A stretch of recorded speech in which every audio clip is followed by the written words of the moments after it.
Cette semaine au podcast ordinaire, je reçois mon esti de français, mon ami Quentin Randis, qui est en visite ici à Montréal, qui est habituellement en Espagne. On se connaît depuis des années. On a visité Nice en France ensemble. On parle de sa carrière, de sa compagnie Sync, qui est une super compagnie de suppléments qui a été faite directement en France. On parle justement des différences qu'il y a entre la France et le Canada pour les différentes législations. On parle de la langue, on parle de plusieurs différentes choses, aussi de son coaching, qui a avec sa nouvelle application qui s'appelle Hybrid Pump. On parle de France versus Québec, qui est notre classique qu'on fait à chaque année. Un très très bon épisode tout le monde.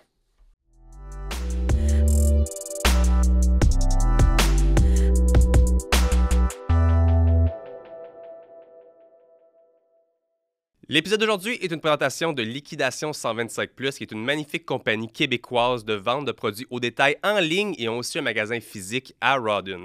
Dans le fond, Liquidation 125+ rachète les plus grands détaillants au Québec et vous revendent les produits au meilleur prix. Je suis un assez bon acheteur compulsif en ligne, je magasine souvent en ligne et je peux vous garantir qu'il n'y a pas un site qui bat les prix de Liquidation 125+. Que vous vouliez aller en camping, acheter des cadeaux pour vos amis, pour vos enfants, de l'électronique, peu importe, rendez-vous au liquidation125plus.com pour les meilleurs prix au Québec. Un très grand merci à Liquidation 125+ d'être le partenaire officiel du podcast Sportinaire. Quentin Randis, mon esti de français qui est au podcast Sportinaire, comment ça va? Ben mec, ça va trop bien et ça fait super plaisir d'être en live face-to-face pour une fois. Montreal, baby. Première fois. 15 degrés outside. Non, ça, faut pas en parler, parce Non? que ça, c'est indécent. C'est ça que j'ai dit, t'as amené la mauvaise température avec toi. Pourtant, t'es en Espagne en ce moment, je pense, en général. Ouais, j'habite en Espagne, ouais. OK, puis en général, j'imagine que c'est plus beau qu'ici en termes de température. Ah, je ne vais pas me prononcer. Génial.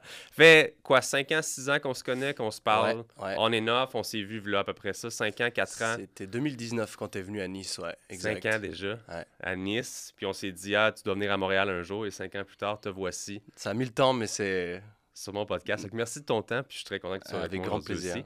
On va parler un peu de ta carrière, tes différentes choses, parce qu'on s'est Ah. connus à travers le domaine du fitness. Exact. Je me suis mis plusieurs différents points parce que tu es un homme complexe. Tu es un homme avec plusieurs... Hein?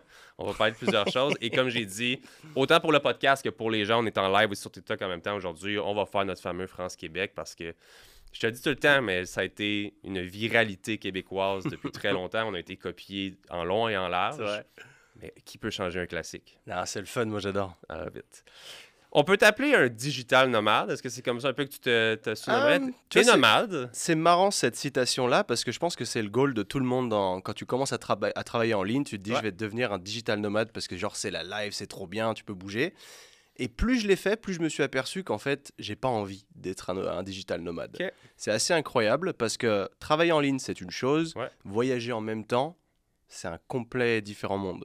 Ok. Et tu as moins de stabilité. C'est plus difficile de travailler parce que quand tu voyages, tu as des contraintes avec le décalage horaire. Donc Ouais. au final, tu vois, je dirais que je suis un remote worker, genre je travaille en ligne, Ok. mais je préfère rester au même endroit maintenant. OK. Voyager en même temps, Je c'est sais que tu compliqué. l'as fait beaucoup. Tu as fait... Ouais. Bon, là, maintenant, tu as fait Montréal, mais là, tu as fait États-Unis, Australie, right? Ouais, Londres. je vivais à Londres, ouais. Tu as fait énormément premièrement, de grandes villes où tu n'as pas juste été de passage. Tu as vécu Non. là pendant plusieurs années. Même New York, je pense que tu as vécu là pendant quelques Ouais, années. 6 mois, ouais. 6 mois. Le goal, c'était de me dire, j'ai envie de découvrir des villes, mais de découvrir aussi la vie locale. Et pas Ouais. de me dire simplement, je veux être là de passage, expérimenter la place en étant un touriste. Parce que quand tu es touriste, tu expérimentes pas la même chose. Ouais. T'es pas au contact direct, tu es dans ton hôtel potentiellement, ou que ce soit un Airbnb ou autre, mais tu vas pas trop te mêler à la vie Ouais. commune. Quand je suis parti vivre à New York à 22 ans, j'étais un New Yorker. Je vivais à Bed-Stuy, donc dans Brooklyn, au ghetto. Et tous les jours, je prenais le métro comme un New Yorker pour aller dans mon stage. Et je revenais le soir et c'était le même délire. Mais 6 mois, ça a été un complet différent monde.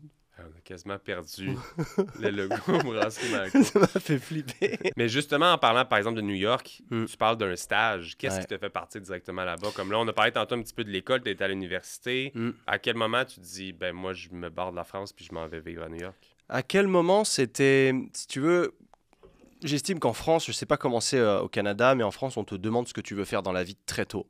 Et du coup, bah, plus les années passent, plus tu changes d'avis, plus tu as Ouais. envie de faire autre chose, tu vois un truc qui te captive un peu, tu dis, bah en fait, je vais faire ça, c'est plus cool, mais tu plus aligné avec tes études. Ok. Donc petit à petit, j'ai changé d'études, j'ai fait plein de trucs, mais mon mon père vivait aux États-Unis de manière temporaire. Il allait tous les 3, enfin, il passait 3 mois, il revenait 6 mois, il retournait 3 mois, il voulait Pour le travail? percer dans l'industrie du cinéma à l'époque, Ok. qui partait à Los Angeles. Mais il est parti de rien. À l'époque, il n'y avait pas de réseaux sociaux, il n'y avait rien. Donc partir là-bas, c'était comme partir à l'époque de Schwarzenegger, quoi. C'était juste après ça, où il était très inspiré par Schwarzenegger d'ailleurs. Il a eu la chance de le rencontrer. Il m'a ramené une signature de Schwarzenegger, un autographe. Enfin, c'était un... Et ça m'a un peu passionné. Sauf que je l'ai perdu très tôt. Mon père est décédé quand j'avais 13 ans, ce qui fait que je suis toujours un peu resté sur ma faim, où il me parlait des États-Unis en me disant c'est un truc de fou, je vais t'amener là-bas, tu vas voir, tu vas redécouvrir la vie. Et vu qu'il est parti très tôt, derrière tu te dis du coup je sais pas ce que c'est. Donc petit à petit, je me suis mis dans la culture américaine, où j'ai commencé à jouer au football américain quand j'avais 20 ans. Donc c'est tard, hein. Pour les Canadiens, ils vont dire ouais d'accord, ou les Américains, ils vont dire nous on commence, il est 6 ans, on a 6 ans, mais nous on commençait très tard parce que c'était pas un sport très populaire en Europe. Et du coup je commence à 20 ans et j'ai la chance cette année-là d'être coaché par un vrai coach américain qui a un import, qui vient de Floride, qui me transmet cette passion et qui me donne encore plus envie d'aller checker les États-Unis. Et dans mes études à cette époque-là, j'étais en management. Et l'année d'après, je prends du coup un cursus plus internationalisé parce qu'il me donne un peu ce goût. Et j'avais été très bon en anglais toute ma vie parce que mon père m'avait dit il faut que tu apprennes l'anglais.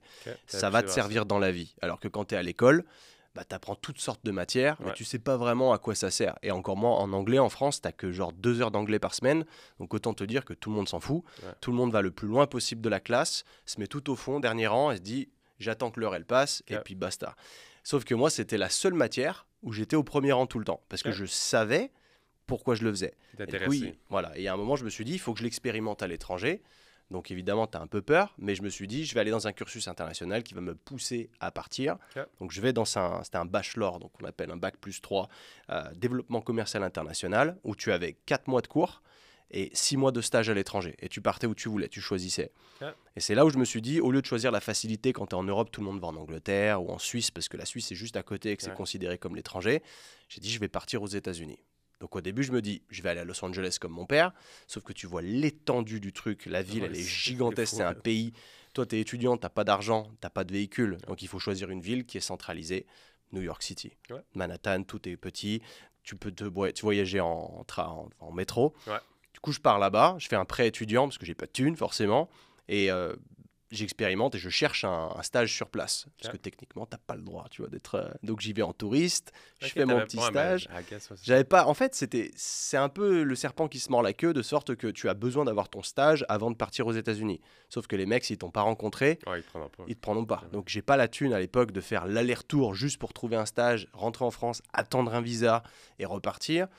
J'y vais en touriste, j'y vais 3 mois, je rentre en France une semaine, je repars 3 mois, et comme ça, c'est réglé. Mais c'est comme ça que tout a commencé. Ça peut, c'est que j'ai reçu quelqu'un ici qui était la propriétaire du Café Ferreira, qui est un énorme café super populaire à Montréal. C'est un petit peu la même chose qu'elle a fait, mais elle est allée vivre, je pense, je sais pas, aux États-Unis. C'est la même chose, elle est allée là en tant que touriste. Finalement, elle est restée étudier l'ensemble de son université, puis elle a réussi à revenir. Elle a dit, j'ai réussi à bypass le système, puis à passer comme étant un touriste. Il n'y avait pas d'échange d'étudiants ou rien. Elle a juste réussi à trouver une façon de... Fait que tant mieux si ça a pu t'ouvrir des portes de ce côté-là. Puis c'est une drôle de question que j'ai envie de te poser, mais on est tous les deux dans de la francophonie. Je connais un peu moins, of course, l'Europe. Je veux dire, je viens pas de là. Le vois-tu comme si c'était un endroit d'opportunité? Ou maintenant que tu as goûté à autant d'autres pays et compagnie, si tu as l'impression que... Je te dis ça parce que moi, des fois, of course, je suis en Amérique, la petite partie francophone qui est là. Des fois, je me sens pris là-dedans, de ne pas avoir assez d'opportunités parce que le reste tout autour est anglophone. Toi, de ton autre bout du monde, comment est-ce que tu vois ça? Je me suis posé la question. C'est une très bonne question parce que maintenant que je suis venu à Montréal, j'ai plus le même avis qu'au départ. Parce que je m'en faisais des idées. De France, tu te dis, trop bien, je vais aller au Canada, au Québec, ça va être des francophones américains. Donc on va lier sur certains points. Et je me suis aperçu que c'est pas comme ça. Et qu'au final, on a la même langue, mais on n'a pas la même culture. Et que généralement, c'est compliqué de breaker ce plateau et de se dire... De connecter correctement avec des gens ici, on en parlait. On a connecté ensemble parce que j'ai un background plus américanisé, du coup j'arrive à m'adapter plus facilement qu'un Français. D'où le fait que parfois j'ai même du mal à connecter avec les Français de France. Je suis un peu entre les deux. Et du coup j'ai pu connecter avec des Québécois, alors que j'ai des Français que je connais depuis longtemps, qui habitent ici depuis longtemps, qui ont du mal à connecter avec les Québécois parce que choc culturel énorme.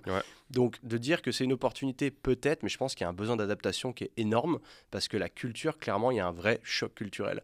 Alors que t'es Français de France, tu vas vivre en Italie ou en Espagne, il n'y a pas de choc culturel. Parce que globalement, la culture est la même. Tu as juste à apprendre le langage et tu arriveras plus facilement à connecter avec les gens. C'est intéressant parce que nous, on est très démonisé, le Québec, je veux dire, pour le reste du Canada. Ouais. Québec Sox, c'est comme si... ouais? Parce qu'on a déjà essayé d'être apparemment un pays. J'étais pas né à ce moment-là ou whatever. Je suis pas assez culturellement instruit de mon Québec. Ouais. Mais qu'est-ce qui se passe avec ça? C'est que depuis ce temps-là, il y a beaucoup d'anglophones qui n'aiment pas nécessairement ce que nous, on a comme culture ou ce qu'on essaye d'être unique. Puis de mon côté, je veux dire, je suis né ici, j'embrace ma langue, tout ça, c'est parfait. Mais des fois, je me sens un petit peu... Pas nécessairement que j'ai besoin d'aller aux États-Unis, mais juste que la barrière linguistique est énorme. Parce que, je veux dire, en Europe, la quantité de gens qui sont francophones, c'est énorme. Ici, on est, je sais pas combien de millions au Québec, et that's it. Le reste du Canada. 8 millions, non? Quelque chose comme ça? Pas dire n'importe quoi, mais il me semble que c'est 8 ou 9 millions. Ouais, parce que c'est 40 millions au Canada global. Et en France, on est presque à 70 millions de francophones dans le fond. Donc, c'est huge. Pour un Québécois qui s'adapte, c'est une opportunité de ouf d'aller chercher le marché francophone, français du moins. Mais c'est pas non plus facile. C'est loin d'être facile. Culturellement, c'est différent. Complètement. Puis la barrière linguistique, elle est encore là. Ouais. Parce que toi, justement, tu es quelqu'un qui est ouvert, je pense, envers le monde de tous tes voyages, ta façon d'avoir, justement, embrace les cultures. On l'a vécu ensemble quand je suis allé à Nice. J'étais comme, mon Dieu, j'ai l'impression que les Français sont froids ou sont comme pas... Ouais, nous, on voit l'inverse. Comment tu vois ça? Parce que quand tu es français, et surtout dans le sud de la France, les Français sont très chauds. Okay. Alors que quand tu montes au nord, c'est un peu différent. Mais malgré tout, en tant que Français de France qui rencontre un autre Français de France dans le sud de la France, tu connectes beaucoup plus. Et il y a une anecdote, tu vois, mon pote Anto que tu as rencontré là, qui vit ici depuis 10 ans, il m'a dit clairement, l'année dernière, c'était cet été, il y a 2-3 mois, ils sont rentrés en France, lui et sa copine, et ils sont descendus une semaine dans le sud de la France, à Saint-Raphaël. Okay. Et il m'a dit, c'est ouf, parce que dans l'espace d'une semaine à Saint-Raphaël, j'ai eu plus de social, si tu veux, de connexion, de sociabilisation là-bas qu'en 10 ans au Québec. C'est fou. Donc ça, c'est assez époustouflant, d'autant plus que ça veut dire qu'eux, ils sont venus ici, mais avec l'ouverture d'esprit de se dire, on arrive quand même dans un pays qui n'est pas le nôtre, donc il y a une certaine ouverture et adaptation à faire, mais qu'ils n'y sont pas parvenus après 10 ans. C'est monstrueux. Ouais. C'est fou. Mais c'est pour ça. De mon côté, j'ai toujours aussi été ouvert culturellement, j'ai toujours vraiment tenté d'apprendre davantage de langues. L'anglais, pour moi, est pratiquement plus apprécié même que mon français au final. Ouais. Et j'ai énormément d'amis en France aussi, puis ça, c'est le cas depuis que j'ai 14-15 ans, que je suis sur des forums de jeux vidéo, puis... Mais ça revient quand même encore où est-ce que demain, lancer Mindblow, peu importe quoi, en essayant d'aller at large en Europe, je sais qu'il va y avoir un stop. Je sais que je vais devoir prononcer davantage mes mots. Ça va être un stop-by, je le sais, puis c'est normal, je pense, en même temps. Parce que je pense que c'est la même chose que si...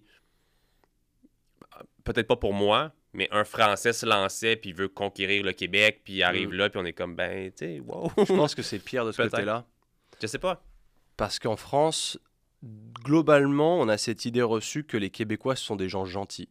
Okay. Je saurais pas te dire pourquoi. Okay. Je saurais pas confirmer depuis que je suis venu ici. Je trouve que les gens ont été très gentils quand je suis arrivé à l'aéroport il y a 2 semaines. Je les ai trouvés très gentils, et encore pas tous, mais globalement, c'est parce que je suis arrivé, ma valise a été perdue. Donc moi j'arrive déjà, première expérience, j'ai pas de valise, et on est à plus 16 jours, et je l'ai toujours pas. En Afrique. Ouais, en Afrique, exact, elle est au Mozambique.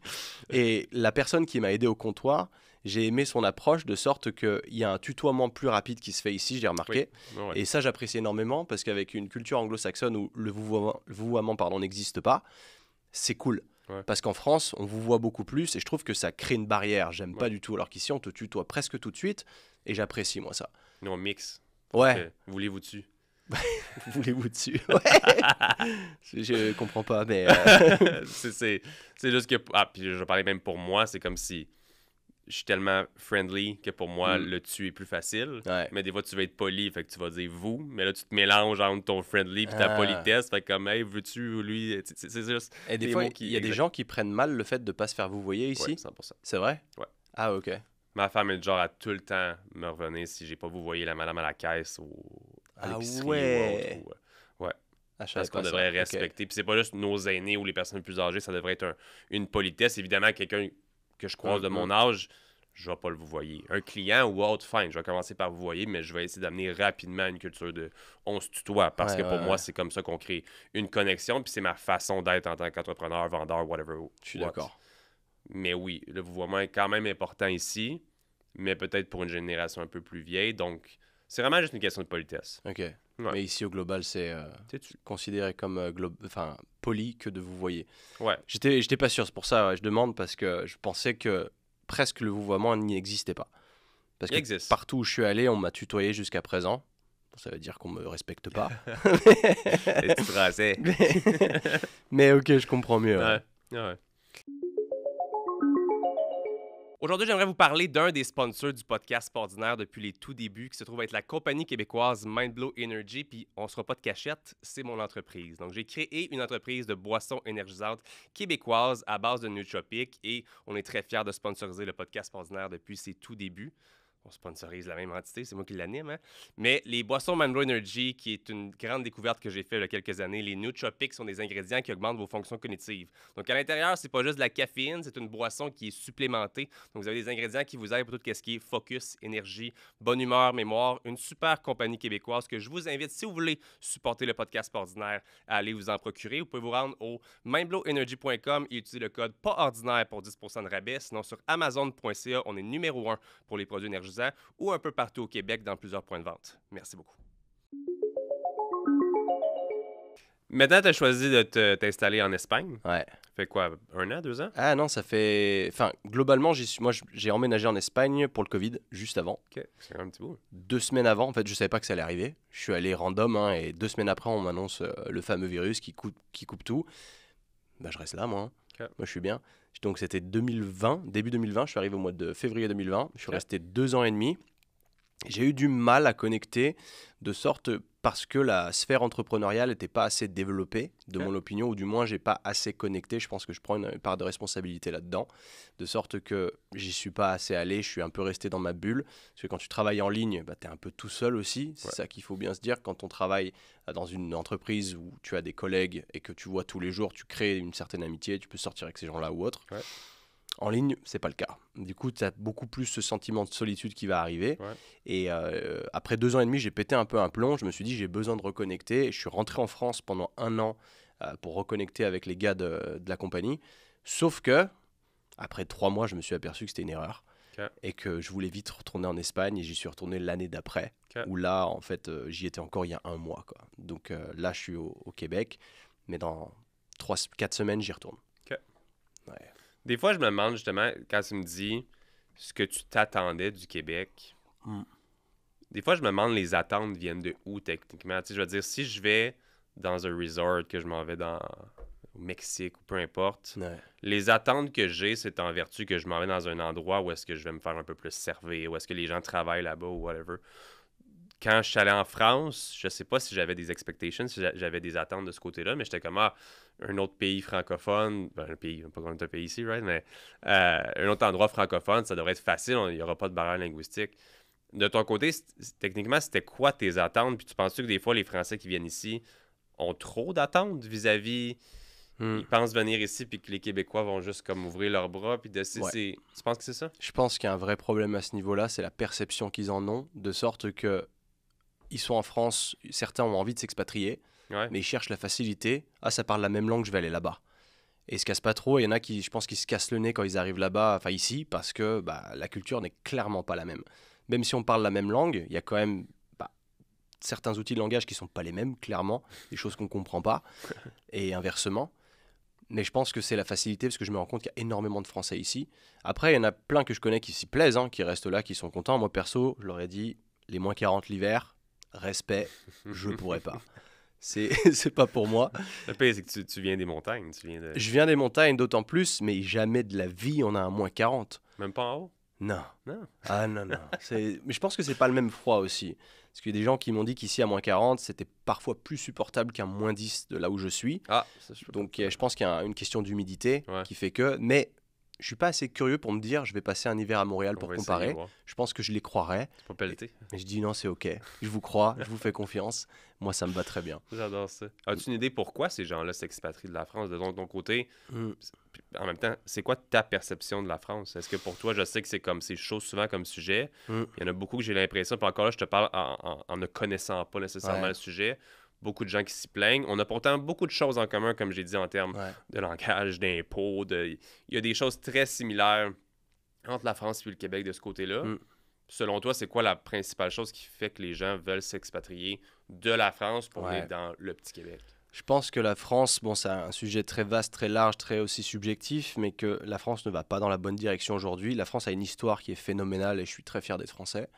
Je pense qu'on a fait des choses à une certaine époque qui étaient exceptionnelles et qu'on s'est démontré aux yeux du monde en montrant une force énorme, mais qu'aujourd'hui, on se fait bouffer, je dirais, par la gauche, parce qu'on est plus sur le socialisme, entre guillemets, / communisme, qui est plutôt du partage des richesses. Et je comprends cet état d'esprit, sauf que moi, je suis plutôt dans la méritocratie où si tu veux plus, tu te sors plus les doigts, mais il n'y a pas de raison que derrière, on vienne te ponctionner davantage pour donner aux autres. Ça, je suis pas là pour travailler pour les autres, même si c'est peut-être plus égoïste, mais la direction que c'est en train de prendre, ça me déplaît. Je suis OK, tu vois, par exemple, j'essaie d'être empathique de tous les côtés, de comprendre tous les gens, parce que tu vois, on a un vrai problème d'immigration, mais j'essaie de comprendre, tu vois, je vais pas juste dire non, on ferme les portes, vous venez pas, parce que je me mets dans leurs chaussures, entre guillemets, de sorte que si tu viens de Syrie, par exemple, un pays qui est en guerre, si moi je venais de Syrie et que mon pays constamment il est sur les bombardements ou autre et que ma vie est en péril tous les jours, évidemment que je vais aller chercher la safety dans un autre pays et j'aimerais qu'on m'accepte. Ceci dit, si je viens en France, qu'on m'accepte, je vais faire tout ce qui est en mon pouvoir pour déjà être hyper reconnaissant de l'opportunité qui se présente à moi et m'assimiler au maximum, embrasser la culture locale, pas essayer de la changer et faire mon devoir de citoyen et travailler pour devenir autonome. Sauf qu'aujourd'hui, le problème, il est que les gens, certaines personnes de différents pays, je ne suis pas assez calé sur la question de ce que j'ai pu en témoigner, vont venir en France parce qu'il y a une opportunité monétaire, parce qu'on est trop gentil, entre guillemets, et on donne. Tu viens ici, on te fait rentrer dans le système, on te donne ce qu'on appelle le government welfare, on te donne en gros l'argent minimum, genre 500 € par mois ou autre, ce qu'on appelle le RSA en France. C'est tout. Et tu l'as, en fait, tu y as droit. Et du coup, il y en a qui vont l'utiliser à mauvais escient, de sorte qu'ils vont venir avec leur propre culture, qu'ils vont garder et essayer d'imposer ce qui ne devrait pas se passer. Parce que tu viens dans un pays, tu n'imposes pas ta culture. Au contraire, c'est comme si moi je venais là avec ma culture de français et je l'imposais au Québec. Non, je viens ici, je respecte la culture locale et je m'assimile et je m'intègre au maximum. Et c'est ce que j'estime de normal. Peut-être que ces gens-là ne le voient pas de cette manière-là. Il y a des détournements, évidemment. Les fonds qu'eux prennent sont renvoyés au pays pour aider leur famille. Très bien, mais tu fais pas ça. Et du coup, l'économie se casse la gueule. Les plus riches se voient imposer davantage de taxes, donc n'ont plus envie d'être là, et ce que je comprends totalement, donc s'en vont. Donc il y a ce qu'on appelle l'évasion fiscale. Mais moi, je le comprends, en fait, tout ça. Et quand tu regardes au global, plutôt que d'essayer de retenir les riches par on va aller vous chercher dans tel ou tel pays et on va augmenter les taxes et c'est comme ça, pourquoi ne pas trouver un système qui les fait rester parce qu'ils ont envie de rester et pas essayer de les tirer avec une corde et de les tenir. En gros, vous n'avez pas le choix. En fait, je ne comprends pas ce système-là. Et pour avoir été entrepreneur en France, d'avoir ouvert une compagnie en France, de voir le calvaire que c'est et à quel point c'est compliqué de s'en sortir, je comprends que les gens veulent se barrer, en fait. Mais le pire, c'est que tu me dis tout ça, puis je suis comme, qu'est-ce qui est différent d'ici, pour être bien honnête? Tu le sens comme ça ici, toi aussi? 100%, peut-être pas à la même vitesse. Mais encore là, le Québec, on suit énormément qu'est-ce que la France fait, je vais pas dire. Encore là, je suis pas le plus culturellement calé sur ces sujets-là, ni politique ou autre, mais c'est définitivement les mêmes problèmes, des enjeux qu'on vit à Montréal ou autre en ce moment, qu'on voit justement, il y a énormément de gens qui s'expatrient premièrement du Québec pour aller vivre ailleurs en raison des impôts, des taxes, en raison justement de la déculturalisation qu'on vit un petit peu partout. Puis encore là, je suis exactement comme toi. Je comprends, j'accepte, je suis empathique, mais en même temps, des fois, tu te fais juste te dire, là, c'est comme ça depuis quelques années, ça va être quoi dans 10 ans, ça va être quoi dans 20 ans, ça va être quoi... Puis tout ça, ça reste quand même une question de culture où est-ce que je suis pas le plus attaché culturellement à la culture du Québec. J'ai envie d'en tester d'autres, d'en goûter d'autres. Par contre, il y a des gens qui veulent vraiment leur culture ici québécoise, puis que justement, elle se brise de plus en plus avec des cultures immigrantes de plus en plus à gauche, à droite. Puis encore là, j'ai absolument rien contre ça. Mais c'est un petit peu la même situation. Est-ce qu'il y a des gens qui veulent imposer sais, qu'il y ait un mix and match de comme on accepte la nouvelle culture, on a la nôtre, on fait tout fonctionne, on fait des compromis. 100%. Mais des deux côtés, il y en a qui ils vont avoir du racisme d'un côté, puis de l'autre, ça va être ben moi je garde mes cultures, je suis venu vivre ici. Tant mieux, ben je vais faire mes choses, puis je vais profiter même à faire du BS. Nous, c'est le BS ici ou whatever. Fait que c'est des gros sujets, je me sens pas assez comme calé, puis je suis jamais quelqu'un qui est dans le jugement, puis je sais que t'es comme moi aussi. Mais ça me fait juste me dire que je comprends pas exactement pourquoi les gens partiraient de la France pour venir expressément ici, comme tu l'as dit, peut-être pour la facilité du langage. Ouais, je pense que c'est ça. Mais je pense pas qu'ils viennent ici pour mieux s'en sortir, pour être bien franc. Autant financièrement que en termes d'impôts, qu'en termes de... C'est pas si mieux que... Je pense pas, je pense que c'est plutôt les gens qui pensent que c'est plus d'opportunités, mais dans le fond, quand tu viens, peut-être que tu es payé plus. Je suis en train de faire le parallèle parce que j'ai un pote à moi qui est de ma hometown, de là où je viens en France, qui est là depuis 2 ans, je le savais même pas, tu vois, on s'est revu il y a pas longtemps. Et en fait, il me dit qu'il est déjà à bout. Et il me dit qu'il gagne bien sa vie et il me donne le montant. Mais en fait, ce montant-là, il est impressionnant. Mais quand tu le divises par 1,5 pour le faire tomber en euros, bah, il n'est pas si impressionnant que ça. Et c'est là où tu te dis, mais est-ce que vraiment ça vaut le coup? Parce que tout le reste est cher aussi, est plus cher. Parce que bah, là, tous les frais que j'ai eu à faire ici, quand je les vois affichés en dollars canadiens, je me dis c'est cher. Je le fais tomber en euros, vu que je gagne en euros, ça va. Mais je me dis, si tu gagnes en canadien, peut-être que tu gagnes plus, mais tu dépenses plus aussi. Donc, dans le fond, c'est un peu la même chose. Donc, moi, j'ai du mal à comprendre, en fait, les Français expatriés ici. Parce que j'essaye, à chaque fois que je voyage, j'essaie de me projeter, me dire, est-ce que je pourrais vivre ici? Oui ou non? Ça ne veut pas dire que le pays, c'est pas bien ou autre. C'est juste que moi, avec ce que je recherche aujourd'hui, c'est pas un bon fit. Et je me suis toujours dit, peut-être que j'aimerais bien trouver une femme québécoise. Tu vois, parce que je me suis toujours dit, elle est francophone, elle pourra discuter avec ma maman, mais elle a une culture américaine qui me plaît. Sauf que quand il est confronté, tu te rends compte à quel point les Américains sont à la fois hypocrites.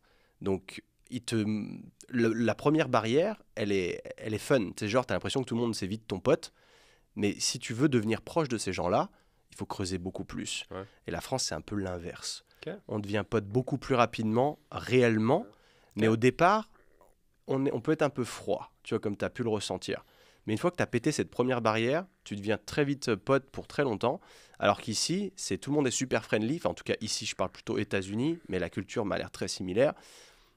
Tout le monde est ton pote, mais en fait, tu vois, quand je suis venu vivre à New York, tous les gens avec qui je suis encore en contact, c'est des gens qui ne sont pas américains. De quand je vivais là-bas. C'était des Français que j'avais rencontrés ici, Brésil, d'autres pays d'Asie, avec qui je suis toujours en contact. Mais les Américains, je suis nobody pour eux, en fait. Et je me demande encore une fois si c'est, tu sais, parce que moi j'ai de la même expérience de mon côté quand je suis allé en France. Donc je me demande si au final, dans tout ça, c'est pas juste encore une question de culture. Ben, oui, il y a une culture, mais une question de pas être assez ouvert à l'autre culture. Clairement, je pense qu'il y a de ça. Nous, c'est pas difficile, là, puis je le sais que t'es plus culturellement open aussi, donc je me force pas tant à mieux parler, ou tu me comprends même quand j'ai mon gros fucking slang, puis... mais en général... Mais j'aime bien. Ouais, mais tu sais, c'est un peu comme essayer de te faire des amis anglophones. Je sais que t'es à l'aise en anglais.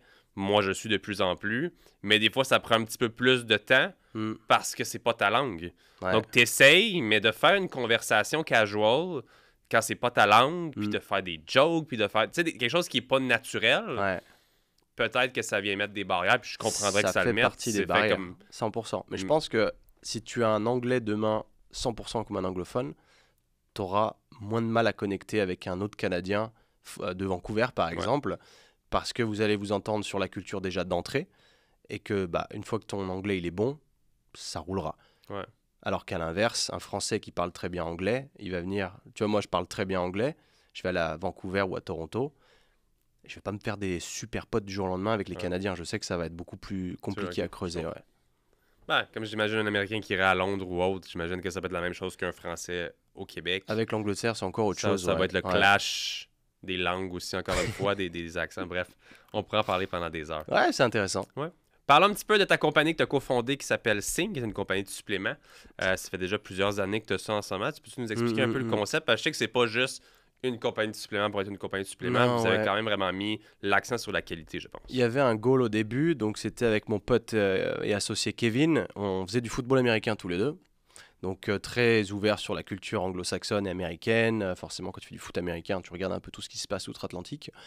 Et on avait une problématique à l'époque. On faisait du fitness, on s'entraînait à côté et on prenait tout ce qui est protéines en poudre, etc. Et à l'époque, maintenant il y a énormément de choix en plus, parce que je te parle de ça, c'était il y a 8-9 ans, Ouais. donc ça remonte à loin. Et moi j'avais vécu en Australie, donc j'avais déjà été dans un milieu plus avant-gardiste. J'avais pu voir ce qui se faisait à New York à l'époque, chez GNC, ce qui se faisait en Australie, il y avait GNC aussi là-bas. Et le problème était à l'époque que tout ce qui était whey protein, tu vois, à base de lait ou quoi, on avait du mal. Ça nous restait sur l'estomac à chaque fois. Ça devenait chiant. À force, tu te dis, il y a peut-être une autre solution. Ouais. Et il y avait des protéines dites véganes à l'époque, mais c'était imbouffable. Clairement, il n'y avait aucun effort fait du côté du mix aromatique et c'était pas incroyable. Donc de là, on s'est posé, enfin c'était son idée.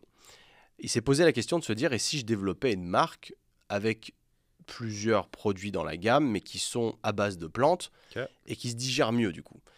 Et il me propose le projet et ça me parle parce que je rencontre la même problématique que lui et je me dis pourquoi pas, allons faire ça et allons travailler avec un laboratoire et développer une gamme qui nous convienne. Donc on s'est vite confronté à la difficulté de construire de développer un produit qui soit nouveau, novateur à cette époque-là surtout, où tu as un produit à base de plantes mais qui est bon au goût. Ouais. Du coup, c'est des tests. Et on arrive à un produit, donc on ne s'est jamais claim vegan, on ne l'est pas. Les vegans se sont un peu appropriés notre marque avec le temps parce que forcément ça leur convient aussi, c'est un plant-based, donc derrière eux c'est ce qu'ils recherchent. Et nous, on le digère bien. Donc tant qu'à faire, pourquoi faire autre chose ? Ça nous convient, on est consommateur premier de notre produit, why not ? On n'est juste pas vegan, mais ça on n'a jamais dit qu'on était vegan ou autre, c'est du plant-based. Et au départ, c'était une marque purement performance. On voulait en faire un truc, on avait des pots noirs avec un couvercle rouge. Ouais.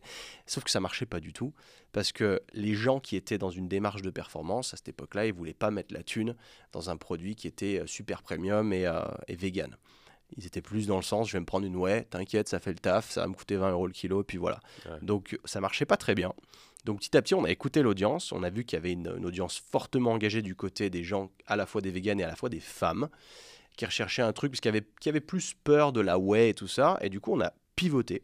Le produit est resté le même, on a juste changé l'emballage, forcément marketing, Le tout branding. change du jour au lendemain, le produit devient plus appealing, des couleurs, plus féminin, et là ça marche super bien. Alors que c'est le même produit. C'est ça qui est fou, hein. C'est là où tu te dis, c'est qu'une question de boîte, quoi, de packaging. Et le Covid nous aide à vendre 2 fois plus parce qu'on était en ligne et que les gens sont restés chez eux et commandaient en ligne. Et on est allé comme ça. On n'a eu qu'un seul produit pendant beaucoup de temps parce qu'on voulait tout développer nous-mêmes avec le labo. On ne voulait pas prendre un truc qui était déjà white labellisé où tu pouvais choisir sur un catalogue parce que tout le monde peut le faire, tout le monde le fait aussi. Du coup, t'as pas d'originalité ni tu sors pas du lot. Tout le monde a le même produit. Voilà. Et du coup, on a fait ça pendant longtemps. Donc après, on est parti sur des barres protéinées. On a fait ces barres protéinées, c'était super. Sauf que c'était des prototypes. C'était jamais encore existé ni testé sur marché. Donc on les teste. On se rend compte qu'après 3 mois, elles pourrissent. Donc pas ouf. Donc là, tu fais problème. Ok, les gens t'envoient des messages. Votre barre, elle sent le fromage. Des fois, t'en ouvres, il y a de la mousse dessus. Et tu fais ouais, mec, on est où ? Et c'est les expériences. Tu vois, on n'a pas acheté des barres déjà préfaites. On les a faites avec le laboratoire en collaboration et c'était top. Super expérience, c'est beaucoup plus dur. Mais je pense que c'est ce qui fait que tu es périn à long terme parce que tu as sorti ton propre produit. Et là, on a relancé un modèle de barre, pareil qu'on a fait développer avec le labo en l'occurrence, un autre laboratoire. On est très content. On fait des modifications petit à petit en écoutant les feedbacks des gens, mais on les fait juste pour nous. C'est ça qui est cool, c'est que tu n'as pas un autre labo qui peut contacter, pas un autre client qui pourrait contacter un labo, le même labo et dire on veut la même chose, ou, parce que notre produit, il est que pour nous. Donc ça, c'est cool. Donc petit à petit, avec le temps, on se développe. On n'a que 2 produits. On a fait une protéine qu'on a déclinée dans plusieurs parfums. On a fait une barre qu'on a déclinée dans plusieurs parfums. On est en train d'en faire davantage. Fiabiliser les formules, être sûr que tout est nickel.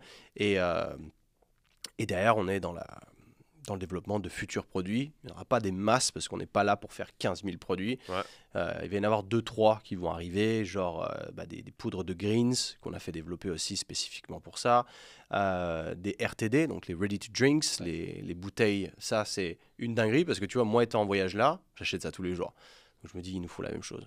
Donc en parallèle, je suis en train de travailler là-dessus et avoir notre propre version. Et nous, ce qui nous a toujours importé, c'est d'être clean et naturel. Donc pas d'édulcorant artificiel. Et ça a été le plus dur à faire. Parce que généralement, tu mets du sucralose, ça passe et ça améliore grandement ton goût. Et c'est pas un... Enfin, il n'y a pas une... Comment?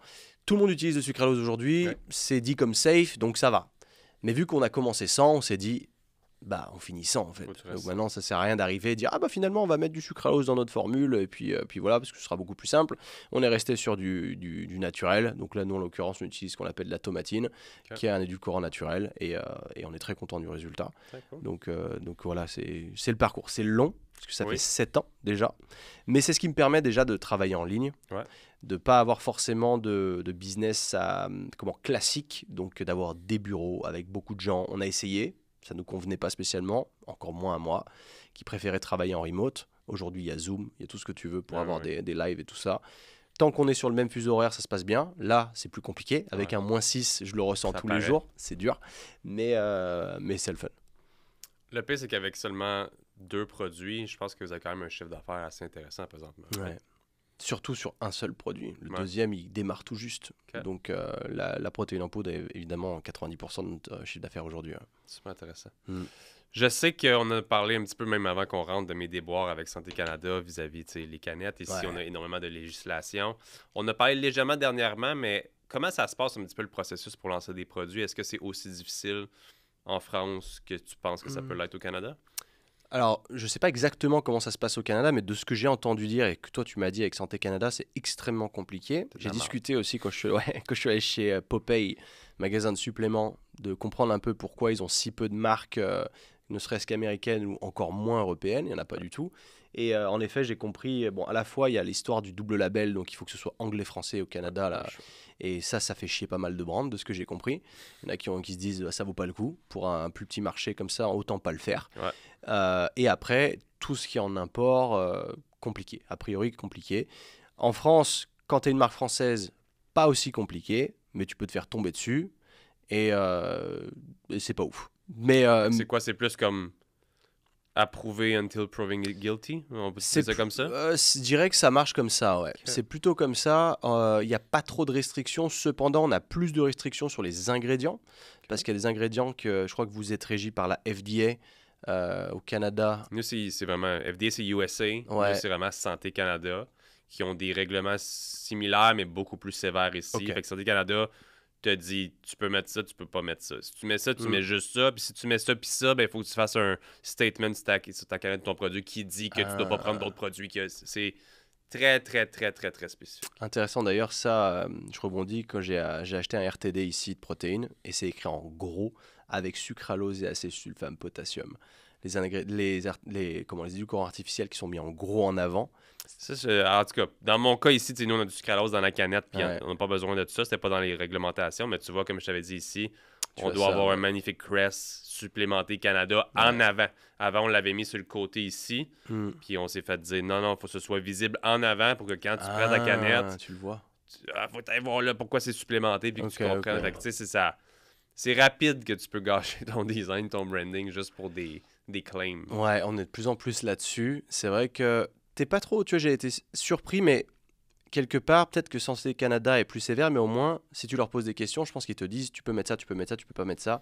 Est-ce qu'ils sont réactifs ou est-ce que c'est vrai? Techniquement, pour un supplément, tu dois faire une demande de NPN. Il faut un numéro d'identification. Plus ton produit est complexe, plus tu tombes dans des grades. Nous, le supplément MindBlow qui était là a pris 1 an d'attente pour avoir le NPN. Fait que ça, tu dois faire ta demande pour faire ton produit, puis là, il est approuvé, you're good, tu as ta documentation. Un supplemented food comme ça, c'est même à faire approve until proving guilty. Fait qu'il faut que tu suives les recommandations en ligne, puis là, il faut toutes les petites lignes puis les choses. Sinon, il faut que tu te payes toi-même un consultant externe. Jamais tu vas parler à quelqu'un de Santé Canada, sauf si tu as fait une connerie. Parce que là, c'est un... Attention, la police! Là, ils s'en viennent te voir, puis là, t'as pas fait ça, on te fait un rappel, on te fait un ci. Sinon, jamais tu peux parler à Santé Canada comme c'est... Ouais, il nous est arrivé un peu un truc comme ça aussi, où en fait, tu poses des questions, tu débutes dans le labeling, tu sais pas trop exactement ce qu'il faut mettre dessus, tu mets ce que tu penses qu'il faut mettre, et en fait, ça passe tant que personne ne le sait, et tu penses que t'es dans les règles, tu penses l'être, tu vois. Tu t'essayes de tromper personne, pour nous, c'est OK. Et en fait, tu apprends les choses petit à petit et tu te fais défoncer après. C'est là tu te dis, ouais, mais on a cherché à joindre des gens et plein de fois, j'ai appelé le gouvernement, personne savait me donner de réponse en fait. Et à un moment, tu te dis, mais on fait comment? Jusqu'au jour où tu as la répression des fraudes qui t'envoie un message en te disant, ah ben là, vous n'êtes pas correct. Machin, tu fais, mais on a essayé de l'être, on a essayé de contacter les gens et personne nous a rien dit. Et en fait, c'est dès que tu fais une connerie, entre guillemets, qu'on vient te remonter les bretelles en te disant, ah bah là, du coup, vous avez une amende. Je dis, ben, c'était pas intentionnel, tu vois. Sauf que eux vont dire, vous avez trompé les gens. Je dis, ben, non. Ouais. Donc, c'est pas fou de ce côté-là. Tu as plus de liberté, je trouve, pour mettre en vente des produits. Mais Ils peuvent te retomber. ils te retombent dessus derrière. Et le truc, c'est qu'ils vont dire, c'est votre faute, vous auriez dû être au courant des pratiques et tout ça. Et tu dis, mais bah non, en fait. Tu vois, c'est ça que j'aime pas en France, c'est qu'on se débrouille, surtout dans le milieu financier, pour que tu n'aies aucune intelligence financière, pour que tu sois nul pour pour gérer ton argent, pour gérer tes taxes et tout ce qui va bien. Et après, on vient te remonter les bretelles. Et c'est ça que j'apprécie pas. J'aimerais que les gens aient une intelligence financière. Tu vois, par exemple, le système de retraite en France fonctionne sur le global, dans le sens où on te taxe déjà un montant qui est énorme, qui est d'autant plus obligatoire, alors que d'autres pays comme la Suisse, tu te crées ton propre fonds de pension où tu l'autogères.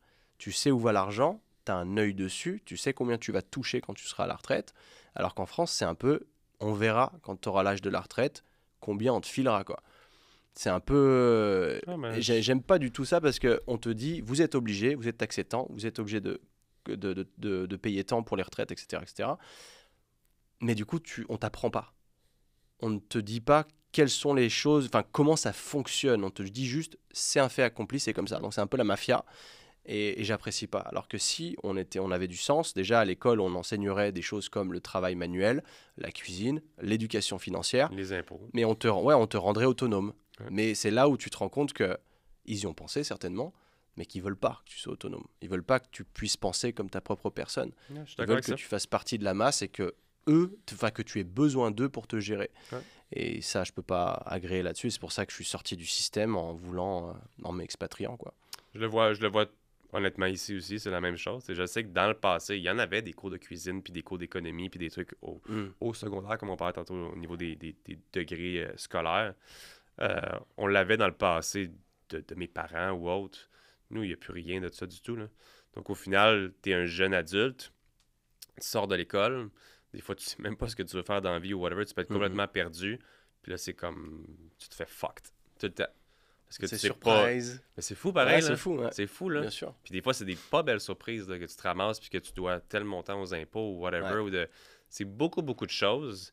Puis c'est que le switch est rapide. On dirait que t'es tellement un enfant, t'es jeune, tu fais tes choses, puis d'un coup, le fuck, man, là, c'est la vie adulte, puis là, les responsabilités te plongent dessus. Mais surtout, toutes ces variables-là que t'as aucune idée, que tu comprends rien du tout. Puis oui, autant les gens à la maison, on peut se dire... tu dois t'y intéresser ou tes parents devraient step up. Puis comme, oui, j'espère être assez bon pour mes enfants de ce côté-là aussi. Mais je comprends aussi que la vie va vite puis qu'à un moment donné, tu passes combien d'années à l'école dans ta vie. Puis si dans tout ça, tu as juste appris comment genre faire Pythagore puis ces affaires-là, des choses qui au lieu de te concentrer sur les impôts, des choses que tu vas vivre tous les jours de ta vie en tant qu'adulte. Ça rend fou parce que j'ai vécu pas mal d'années à l'étranger, mais quand je suis rentré 1 an en France, je me suis dit, je vais faire tout comme il faut en France. Et j'étais tellement perdu, mon pauvre, j'appelle les impôts et machin, et ils me disent, vous êtes supposé savoir ça, machin.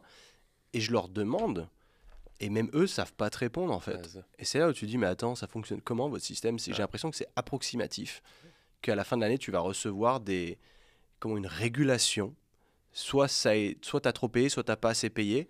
Et si t'as pas assez payé, tu vas te faire encore tomber dessus alors que déjà ils t'ont prélevé tous les mois. Enfin, c'est un système qui me déplaît parce que si t'as trop payé, dans ce cas, vous m'avez laissé moins de liquidité. C'est-à-dire que cet argent que j'aurais dû avoir, que j'aurais pu placer potentiellement et qui m'aurait rapporté quelque chose, je ne l'ai pas eu parce que vous vous êtes trompé. Du coup, vous me le rendez à la fin de l'année, mais cet argent, en fait, il a juste perdu de la valeur parce qu'il y a eu de l'inflation en attendant. Donc, c'est ridicule. Ou juste profiter de la vie, ou juste l'utiliser pour toi parce que tu es un être humain qui a le droit d'être heureux. Et c'est pour ça que je ne peux pas dire... Enfin, je peux pas faire partie de ce système. C'est OK si la plupart des gens veulent le faire, veulent pas se casser la tête et se poser ces questions, mais quand tu te poses un peu des questions, tu te rends compte qu'il y a une certaine... J'ai pas envie d'avoir l'air complotiste, conspirationniste ou quoi, mais c'est une réalité que si tu veux ta propre personne, il faut sortir de ça. Parce que sinon, tu suis la masse, en fait, et tu dis OK, tu rentres dans la normalité de tout ce qu'on t'impose, tu peux rien dire. Ouais. C'est une normalité. Donc, non, enfin, moi, je suis pas d'accord. Je suis d'accord. Là, avant que je sois en tabarnak, Ouais. on va se prendre une petite mind blow. C'est l'heure du segment Shop Santé qui sont les sponsors du podcast à chaque semaine et on a la chance d'avoir des produits qu'on fait tester. On a des questions du public des fois aussi. Cette semaine, je me suis dit, t'es pas souvent à Montréal, on s'entend. T'as pu goûter, je pense, une sorte de mind blow à date. Deux! Deux sortes? Deux déjà. Hein. Moi, Bon, ben je suis allé acheter, j'ai soutenu, moi. Hein. Là, il faut le faire en live. Donc là, je te laisse prendre les 3 cannes qui sont devant toi, pas la sangria pour aujourd'hui de nos amis de Salaconais. Ça va être les mind blow. J'ai goûté ces deux-là déjà. Bon, Donc, je vais goûter mais là, tu celle-là. dois les reboire en live aussi parce qu'on veut. Je veux que tu bois une petite gorgée de chacune, une à la suite de l'autre. Ah, non, j'ai goûté ces deux-là. Ah, pas la pink limonade. Attends, alors celle-là, je l'ai goûtée, c'est sûr. Tu m'as envoyé la pink la première journée. La première journée, c'était une petite canette que j'ai achetée. Mais rose, possible? Ah ouais. Parce qu'on a aussi ce format-là, mais celle-là, celle-là alors. mais en petit. Ah, ça, ok, c'est ok, strawberry ok. kiwi. Parce que c'est, ouais, du coup, j'ai dû tester celle-là en petit, celle-là en grand. Bah normal, je suis allé soutenir direct. J'ai vu Shop Santé, j'ai dit c'est parti. Le Ah, pire vite. anecdote sympathique, c'est que je rentre dans Shop Santé et que ce qui est particulier à Montréal, je ne comprends toujours pas la logique, c'est que le week-end, les shops ferment à 17h. Mais pourquoi ? C'est là où les gens bossent pas et c'est là où les gens veulent aller acheter des trucs. Pourquoi fermer les shops à 17h un samedi après-midi ? Moi j'arrive les en employés plus. à faire des choses eux aussi. Ouais, mais du coup, si tout est fermé, et du coup, moi je veux bien se reposer, machin. Et je rentre dans Shop Santé, il est 17h du coup, je me rends pas compte, je regarde pas l'heure. Et là, elle me dit, ah, on est en train de fermer. Et je suis comme, quoi ? Et je regarde l'heure, je vois 17h. Ah ouais, on ferme à 17h. Est-ce que vous savez ce que vous voulez ? Je dis, vous avez une mind blow ? Oui, oui, dans le frigo là-bas. Bouge pas, je prends ça et je m'en vais. Va Ouais. vite. Ça, c'est laquelle ? Fraise kiwi. Parfait. Fait que taste test officiel. Ah, bah ça fait du bien. Ça, c'est la plus sucrée, je dirais. C'est ce que Il n'y a j'allais pas de dire. sucre, mais la plus sucrée. Mais j'aime beaucoup. Très doux, Mm. mais sucré. C'est ce que j'allais te dire. Parce que de toute façon, bah, j'ai aimé. Tu peux pas ne pas aimer ce genre de drinks. Enfin, je sais pas si tu me dis, ouais, j'aime pas. Enfin, je vois pas. Parce que tu as ce goût rafraîchissant qui est pas trop sucré. Dans le sens. Et ce que j'ai remarqué cependant, c'est qu'au Canada, généralement, il y a plus de sucre en termes de flavor Ok. qu'en France. Ça veut dire qu'il y a plus de saveurs qui ont du sucre à l'intérieur? Qui ont une sensation sucrée. OK. Comme aux États-Unis. OK. Ben, on est Il y a très un- sucré à l'autre. On est très à... Il y a une vraie différence à ce niveau-là. En France, on essaye de rester, j'ai pas envie d'employer les mauvais mots, mais tu vois, naturel, de sorte que tu as un palais plus sensible. OK. Que quand tu viens ici, tu peux te faire. Ton palais, en tant que Français, est saturé beaucoup plus vite. Ok. Des produits avec du sucralose, j'ai l'habitude, c'est standard. Après, quand tu as l'addition de plusieurs, ce qu'il faut savoir, les asulfames, potassium, sucralose n'ont pas le même rôle. Le sucralose est plutôt là pour te donner un effet sucré sur la fin. Là, le sulfame, c'est l'inverse. Donc, quand tu as les deux, ça veut dire qu'on veut que tu aies un goût sucré du début à la fin. Ouais. C'est fait pour. Et là, c'est que la fin, tu Ouais. le ressens. Le début est plus neutre, entre Ouais, plus guillemets, doux. tu sens la saveur, plus doux exactement. Mais enfin, moi j'aime bien, hein, donc il y a pas. Mais tu vois, j'ai fait le test aujourd'hui quand j'achète les RTD de protéines. Celui, le acésulfame potassium et sucralose en gros, là dont je te parlais, Ouais. le goût est très très intense. Ouais. Donc il peut devenir pour un Français plus. Comment tu t'en lasses plus vite, il est écœurant. Voilà. Alors que j'en ai acheté un tout à l'heure où il n'y a Nous, pas tout ça. Écœurant, c'est pas positif. Ouais, voilà. Et Écœurant. le produit que j'ai acheté juste avant de venir te voir, je pense que globalement, il doit pas être hyper kiffé dans le pays. Je l'avais jamais vu encore cette marque, mais pourrais pas dire. ce serait beaucoup plus adapté au marché européen, tu vois. Ok. Je crois que c'est une marque canadienne, ça s'appelle, je sais plus, mais c'est des briques Tetra Pak et c'était un protéine café. Ok. Et ça, j'aime le concept et je pense qu'on va en créer aussi. Et je vois le truc et je regarde la formule et il n'y a même pas d'édulcorant du tout en fait. Et là, je me dis, ok, ça va être très light. Et je pense que quand tu as l'habitude de boire du sucré, tu trouves que ça n'a pas de goût en fait. Ouais. Et rien que moi, là, qui me suis habitué en 2 semaines, je l'ai trouvé, j'ai fait, ça manque de goût, tu vois. Donc, C'est addictif. C'est comme Ouais. le café où j'ai tellement bu d'années du café noir. Puis là, depuis que j'ai une femme, on a goûté le café, lait d'avoine avec le petit truc sucré à l'intérieur, sans sucre évidemment. Mais maintenant, je suis plus capable de boire du café noir. ouais. Au final, le café noir m'écoeure. Ah, Mais il me faut mon petit sucré, il me faut mon petit lait d'avoine dedans. Je suis rendu mais un le white d'avoine girl. encore, enfin, ça va. Mais ouais, il y a des grosses controverses sur les laits végétaux. Autant moi je prenais ça beaucoup avant. du lait d'avoine. Et après, quand tu regardes, déjà la plupart, enfin, tous les laits d'avoine ne sont pas nés égaux. Et il y en a beaucoup où dedans, tu as des mix avec du flaxseed oil. Et en fait, tu veux pas toutes ces conneries. Donc, tu es plus clean avec du lait entier de vache, par exemple. Ouais, ici, Canada, Amérique, ça va être très controversé comme sujet. Ouais, il y a des chances. Hein. Ouais. Parce que quand j'ai regardé ça, j'ai fait, en fait, c'est vrai que les gens ont beaucoup cette tendance, comment, un peu, comment t'appelles ça? C'était comment, c'est pas les hippies, mais c'est les... Les granos, les... God damn it. Non, les... c'était plus cheap. Comment ça s'appelle ça? Tu sais, Williamsburg, à Brooklyn, c'est le quartier quoi? Ah, bro. J'arrive pas à retrouver le terme. Je suis sûr qu'il y a des gens qui nous écoutent qui ont dit mais non, mais c'est ce terme-là. Bref, c'est les gens qui sont un peu, tu sais, je vais dans mon petit café Starbucks le matin, je fais mon truc. Et du coup, ça va aller sur plus d'originalité, donc une petite larve de oat milk. Et en fait, quand tu commences à fouiller, c'est une question de tendance surtout parce que, enfin, aujourd'hui, j'ai beaucoup moins de, je sais pas pourquoi, beaucoup moins de problèmes de digestion avec le lait. Je pense que si je faisais des litres de lait par jour, je serais pas yimbe. Mais par exemple, quand je vais prendre, moi j'aime beaucoup les flat white. Donc c'est un peu un nom fancy. Ça, c'est full milk. T'as du milk, mais t'as un double espresso. Ouais, c'est ça. Et t'as moins de milk qu'un latte. Le latte, t'as l'expresso et t'as beaucoup de lait. Mais flat white, c'est full mousse. Non, c'est le cappuccino, ça. Ouais, Donc le flat white, il y a beaucoup moins de mousse. Ok. Mais c'est celui qui a le moins de mousse en fait. C'est Ok. un peu comme un cortado, je crois. Un truc du genre, un peu similaire à ça. Mais bref. Ouais, non, mais tu vois, si tu rentres dans les cafés maintenant. Et moi, j'aime beaucoup le flat white. Ok. Et du coup, je le prends maintenant. Avant, je le prenais avec du oat milk. Et maintenant, je le prends avec du lait plein. Et j'ai aucun problème digestif, donc tout baigne. Ok. Et je préfère parce que quand tu regardes ce qu'il y a dans les oat milk, comme je te disais, ils sont pas tous égaux. Ouais. Et tu peux pas les vérifier. Vous mettez quoi comme lait d'avoine dedans. Et c'est là où ce qui est un peu dommage, c'est que on veut aller sur des trucs de plus en plus fancy, du fake meat, ce genre de trucs. Mais quand tu regardes ce qu'il y a dedans, en fait, tu pleures. Ouais. Parce que c'est une liste d'ingrédients à rallonge. Et c'est bien pire que de manger l'ingrédient seul, en fait. Après, je comprends la valeur, pas de viande. Fait que... Si tu veux pas manger de viande par conviction, il n'y a pas de problème avec ça. Simplement, derrière, au niveau santé, je pense que manger un remplacement de viande à proprement parler, ce sera pas aussi bon. Ouais. Après, tu sais, si tu es vraiment...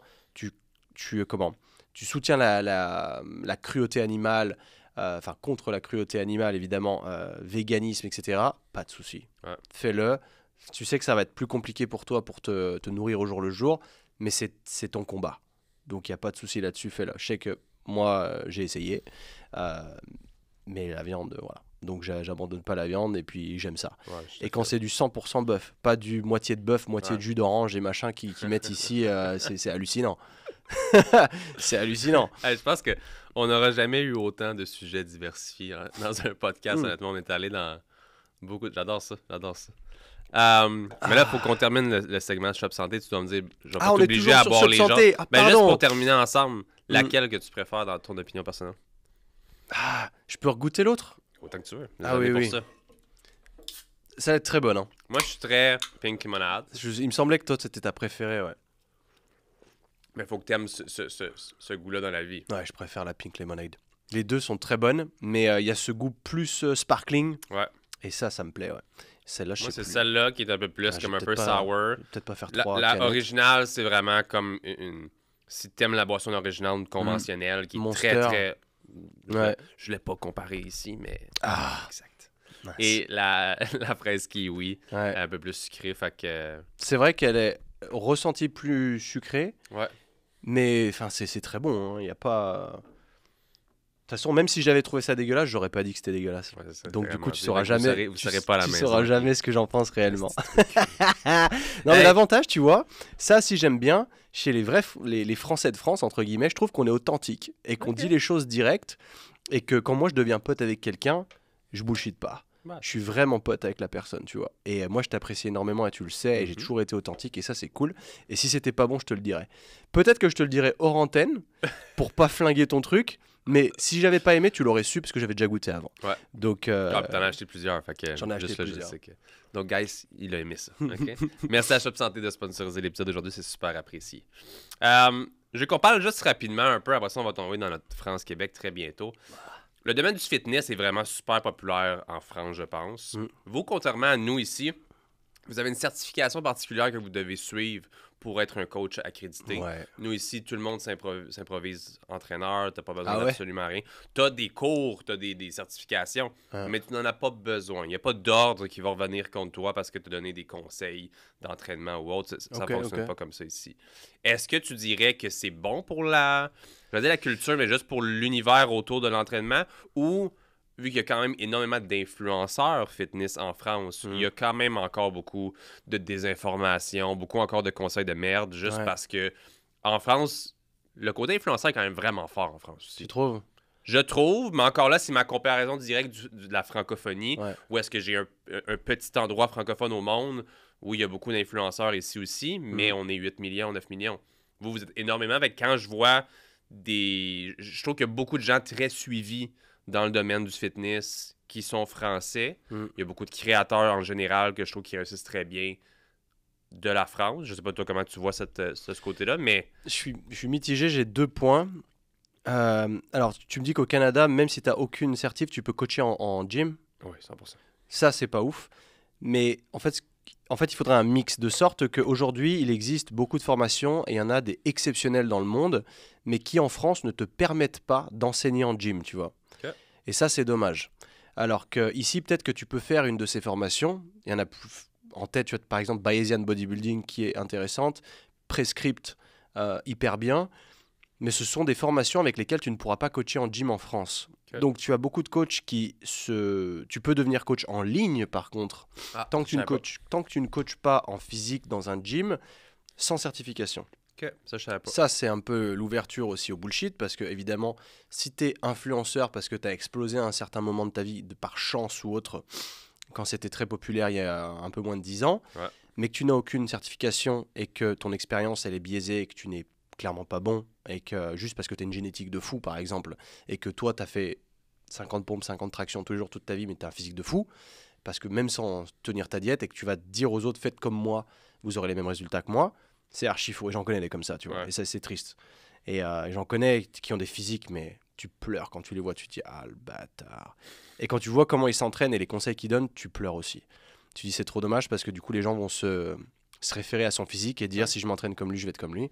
Et c'est pas le cas. Et c'est aussi un unfair advantage, parce que tu as des mecs qui sont très très bons en termes de connaissances et qui ont tout le taf et qui s'entraînent excessivement bien, mais qui ont une génétique éclatée et qui du coup vont pas avoir un super physique et du coup vont potentiellement être moins suivis aussi. Donc c'est ça qui est dommage, voilà. Mais ça on peut rien y faire. Moi le premier, quand je vois un mec qui a un super physique, je vais m'intéresser. Mais ce que j'aime pas, c'est qu'en France, tu es obligé d'avoir ce qu'on appelle le BPGEPS. Et le BPGEPS, il est un peu libre en termes de cursus. J'en connais des mieux que d'autres, tu vois. Par exemple, je connais quelqu'un qui donne des cours de BPGEPS, s'appelle Didier Reis, j'en fais la pub parce qu'il a une des meilleures écoles de BPGEPS de France. Okay. À ma connaissance, en tout cas. Je ne peux pas me permettre de cracher sur tout le monde, ni de cracher sur qui que ce soit d'ailleurs. Mais au vu des retours que j'ai eu de certains coachs français, qui viennent souvent me demander mon avis sur certaines formations, a priori, il y a certains BPGEPS qui ne sont pas fous. Mais du coup, ce qui est dommage, c'est que tu fais un BPGEPS qui est entre guillemets pas dingue, mais tu es légalement OK pour aller coacher en salle, du coup. Donc ça fait qu'en salle, tu vas avoir beaucoup de coachs qui sont incompétents, entre guillemets, surtout les coachs qui vont s'arrêter au BPGEPS et se dire, c'est OK, j'ai fait le BPGEPS, je peux coacher tout le monde. Pas besoin d'approfondir leurs connaissances. Si tu as vraiment faim et que tu te rends compte que... Enfin, tu t'aperçois qu'en fait, je ne sais plus qui c'est qui disait ça, c'était Einstein ou autre, mais s'il y a bien une chose que je sais, c'est que je ne sais rien. Si tu pars de cette démarche-là, de ce growth mindset, tu vas aller continuer à te former. Chose que j'ai fait aussi. Moi, je me suis formé en Australie au départ. Et les formations de départ, elles n'étaient pas incroyables. Elles m'ont donné la base, mais derrière, il fallait que je continue à creuser si je voulais devenir plus compétent et en savoir plus, ne serait-ce que pour moi. Et c'est ça le problème. C'est que tu es obligé de faire le BPGEPS, qui n'est pas forcément la meilleure de toutes les formations, mais elle est obligatoire. Et elle est longue en plus de ça. Donc tu vas devoir faire un cursus de presque 1 an pour pouvoir aller coacher en salle derrière, mais tu n'auras pas les compétences les plus avancées du monde. Alors que tu vas avoir d'autres types de formations, même comme le PFCA en Angleterre, extrêmement cool, que tu vas pouvoir suivre en ligne, mais qui va te rendre plus compétent qu'un mec qui sort de BPGEPS, mais qui ne sera pas reconnu en France, qui fait que tu ne pourras pas coacher avec ça. Tu vois, je connais des gars qui ont traduit la formation bayésienne en France. Et ils ont leur marché, c'est le francophone, les Français. Mais sauf que ces Français, une fois qu'ils sont diplômés bayésiennes, la plupart vont se lancer soit en ligne, soit ils vont se barrer à l'étranger, dans un pays qui reconnaît bayésienne. Et il y en a, heureusement. Mais du coup, les Français de France qui restent en France pour coacher en gym, le bayésienne, c'est juste un plus. C'est des mecs qui vont avoir besoin, dans tous les cas, du BPGEPS pour coacher en gym. Pardon. Ok. Donc, je suis mitigé sur les deux. Ouais, c'est comme un mix, comme Ouais, tu disais. parce que si ici, tu peux coacher avec R, ça ouvre la débauche quand même. Hein. Ouais. C'est de se dire, j'ai pas besoin, pourquoi? Mais bon, je pense que si tu deviens coach, c'est pas pour l'argent que tu le fais, c'est pour aider les gens. Et si tu veux les aider au mieux, tu te formes. Ouais. Si tu penses si tu as un ego surdimensionné qui pense que tu as la science infuse, malheureusement, c'est pas ce que tu vas faire. Ouais, parce qu'on l'a vu dernièrement, nous-mêmes au Québec ici, on a eu plusieurs influenceurs du domaine du fitness qui ont même fait faillite, qui ont dû fermer les portes ou autres parce que c'était justement, je dis pas nécessairement que c'était des personnes qui n'avaient pas de formation ou de connaissances sur rien, mais c'était par exemple des modèles d'affaires vraiment basés sur l'influenceur, donc amener de la masse pour des prix vraiment dérisoires. Puis au final, peut-être que le lifestyle ou whatever n'a pas réussi à suivre. Fait que tu sais, c'est quand même un domaine qui est complexe, mais qui en même temps, la porte d'entrée pour nous ici est tellement... Il y a beaucoup de gens qui savent pas quoi faire, puis j'étais là-dedans, by the way, là, j'ai été comme, qu'est-ce que je veux faire de ma vie? J'aime m'entraîner, good, je deviens coach, puis du jour au lendemain, je peux faire des programmes. Ouais. Les vrais coachs qui continuent encore aujourd'hui sont ceux, comme tu l'as dit, qui ont toujours faim, qui continuent d'apprendre. Moi, quand j'ai commencé à comprendre que le domaine où j'avais envie d'apprendre n'était plus là-dedans, c'est là que j'ai tranquillement perdu la passion, puis comme tu le sais que j'ai vendu, j'ai fermé dernièrement, fait que c'est intéressant. Ce que j'ai envie de parler, parce qu'on a parlé de Sync, mais on n'a pas encore parlé du fait que techniquement, tu as été coach. Tu es coach depuis d'innombrables années aussi. Et là, tu travailles sur ton application mobile en ce moment. Le nom déjà, c'est-tu encore le Playbook ou ça a changé? Playbook, c'était la première version. Ouais. C'est ça, mais je sais que ça a changé. Là, c'est rendu. Le Hybrid Pump. Ah, c'est vrai. Ouais. Tu as travaillé, en fait, tu travailles encore sur la conception avec une équipe de concepteurs. Tu veux vraiment faire quelque chose d'assez unique. Je sais que ton coaching est assez unique aussi, où est-ce qu'au lieu d'être juste dans une attitude Gym Bros, tu es plus vraiment sur la mobilité, la flexibilité, toutes des choses que j'aimerais vraiment m'améliorer. Je vais finir par payer ton app aussi, finalement, pour le faire. C'est quoi un peu ta vision de tout ça? Où est-ce que tu veux aller avec ça? Parle-nous un petit peu, justement, de ton coaching. Ma vision, moi, dès le départ, quand j'ai commencé le fitness, c'était dans un but fonctionnel, donc de devenir meilleur au foot américain. C'était pas tant un but physique, mais quand j'ai vu que l'esthétique arrivait avec, mais qu'en plus de ça, j'étais physiquement performant, je me suis dit c'est cool. Il y a un truc à creuser là-dedans, parce que je suis bien, je me blesse pas, je me blessais que sur le terrain, du coup pas ouf, mais dans le gym en règle générale, je me blessais pas. Et petit à petit, quand je suis devenu coach en Australie, j'ai travaillé d'office dans un gym fonctionnel. C'était nouveau encore. C'était à la même période que l'émergence du CrossFit. CrossFit est très cool, j'aime bien aussi, mais il y a certaines parties qui me parlent moins et qui du coup ont fait que j'avais envie de faire ma popote dans mon coin et d'avoir un truc typé bodybuilding fonctionnel en fait, comme ce que Marcus Filly a créé avec le functional bodybuilding. Et lui, c'est un ancien crossfitter, du coup il a fait « Ah, en fait, je préfère garder ces parties, ces parties-là, et je prends un peu de ci, un peu de ça. » Et je fais ma cam, et je suis parti dans la même démarche. Et plus j'ai appris avec le temps, plus déjà quand tu dépasses 30 ans, tu te rends compte que les blessures arrivent plus vite, que la raideur arrive plus vite, qu'il y a plein de choses qui deviennent problématiques. Et que l'important, pousser plus lourd, c'est cool, mais c'est pas le point numéro 1. Aujourd'hui, pour moi, le point numéro 1, c'est de développer l'amplitude de mouvement. Parce que quand tu développes l'amplitude de mouvement, tu développes surtout la mobilité, l'amplitude active de ton articulation, ce qui fait que tu t'en sers. Et tout ce que tu ne te sers pas, tu perds. Donc par définition, si tu veux tenir dans le temps avec des longues amplitudes, il faut les entraîner. Donc le but étant pour moi aujourd'hui de gagner de l'amplitude. Peu importe l'exercice que je vais exécuter, il est de gagner de l'amplitude. Tu vois, aujourd'hui, avant, à l'époque, quand je me disais je vais faire du shoulder press, c'était tu prends les dumbbells, tu pousses, et voilà. Et tu réfléchissais pas trop à l'amplitude. C'était quelle charge est-ce que je vais être en mesure de pousser, alors qu'aujourd'hui, je vais aller chercher un étirement total là de mon delt, et je vais aller chercher une flexion totale aussi par définition. Et plus je vais renforcer ces petites bouts d'amplitude que je n'avais pas renforcés par le passé, plus je vais débloquer des crans qui vont faire que je vais être en mesure d'aller encore plus loin. Et au plus tu fais ça, ça veut dire qu'au plus tu es renforcé sur des longues amplitudes, donc tu as beaucoup moins de risques de blessure par définition. Parce que se blesser, ça veut dire que tu es allé dans une certaine amplitude qui n'avait pas la force nécessaire pour soutenir le stimulus que tu lui as demandé. Et c'est pour ça que souvent les blessures arrivent sur des environnements chaotiques, donc comme les WOD CrossFit avec de la haute intensité ou de l'haltéro au milieu d'un WOD par exemple, où tu vas aller dans du chaos. Et parfois, du coup, tu n'auras pas cette amplitude travaillée là où tu vas aller parce que toutes tes reps ne vont pas être exactement les mêmes parce que tu vas focaliser sur la vitesse pour aller le plus vite possible, compléter ton WOD. Et c'est là où les blessures arrivent en fait. Ça fait du sens. Et quand tu as compris que la blessure arrivait dans une amplitude qui n'était pas renforcée, tu te dis ok, donc si je prends le problème en amont, je viens renforcer toutes les amplitudes au maximum et les débloquer petit à petit, cran par cran.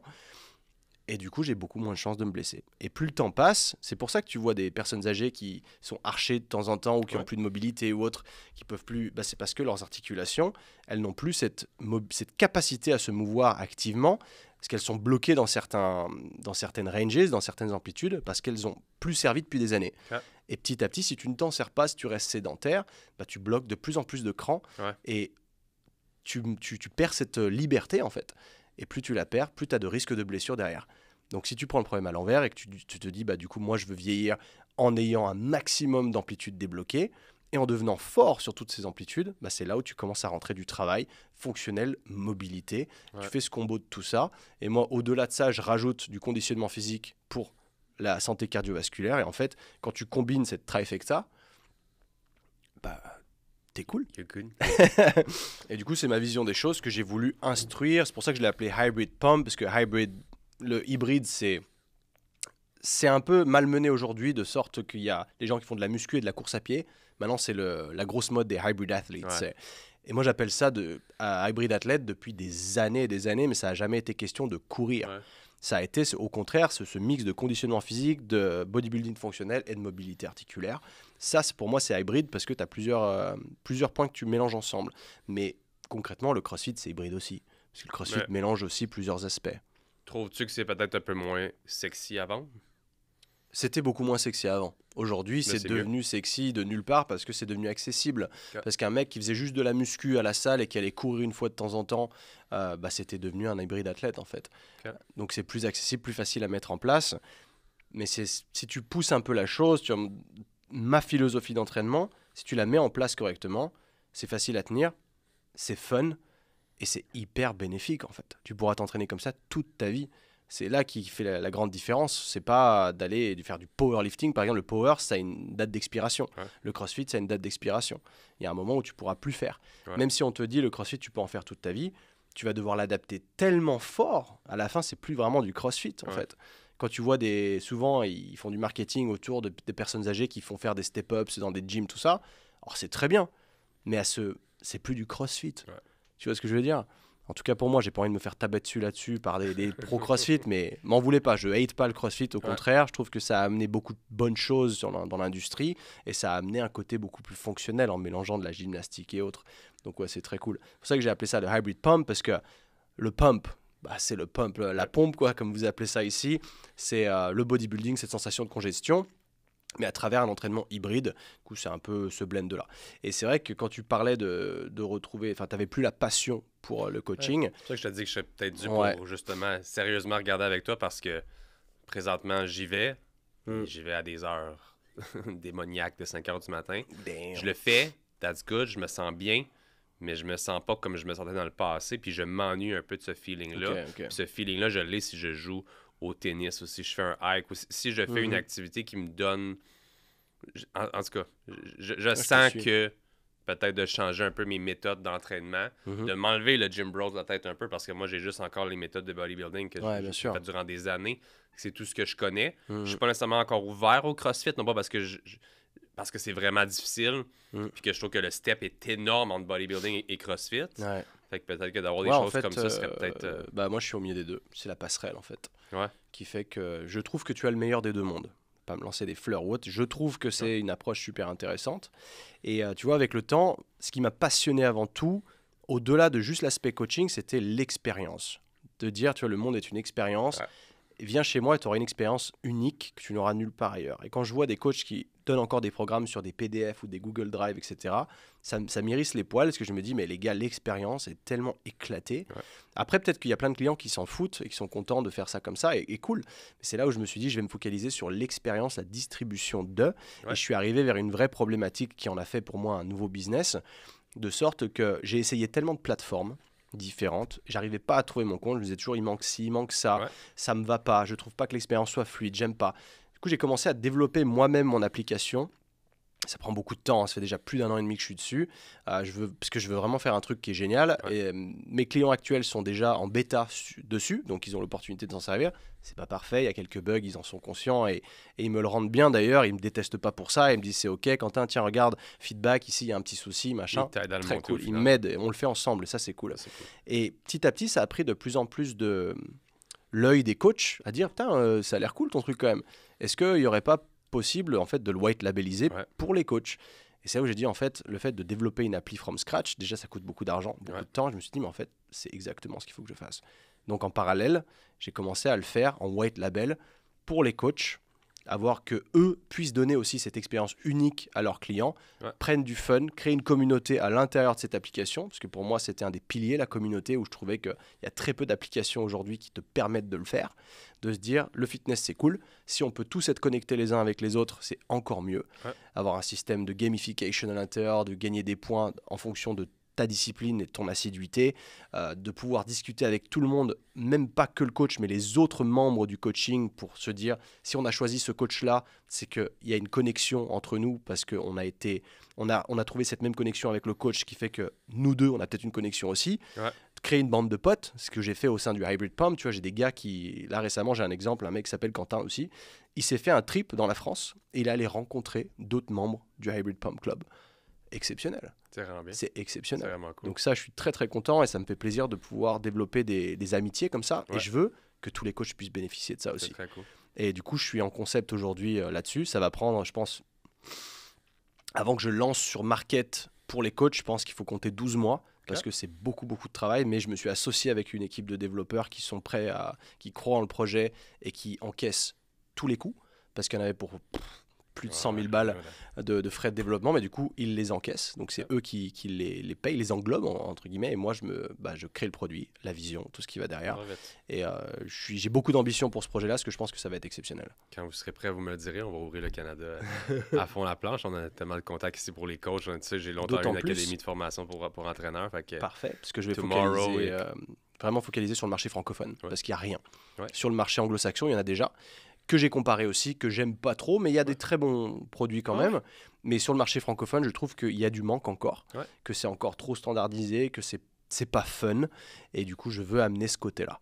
C'est ça que nous, on avait à l'époque de Projet Physique, ma compagnie, où est-ce que les apps ou autres, Whitable ou non, francophones ne fonctionnaient pas, donc on devait aller vers de l'anglophone, puis juste ajuster notre clientèle à dire, tout ça, c'est en anglais. Ton programme peut être en français, les notes peuvent être en français, mais ça, c'est en anglais. Puis j'ai vu que c'était un vrai problème, ça, sur le marché français aussi. C'est ça.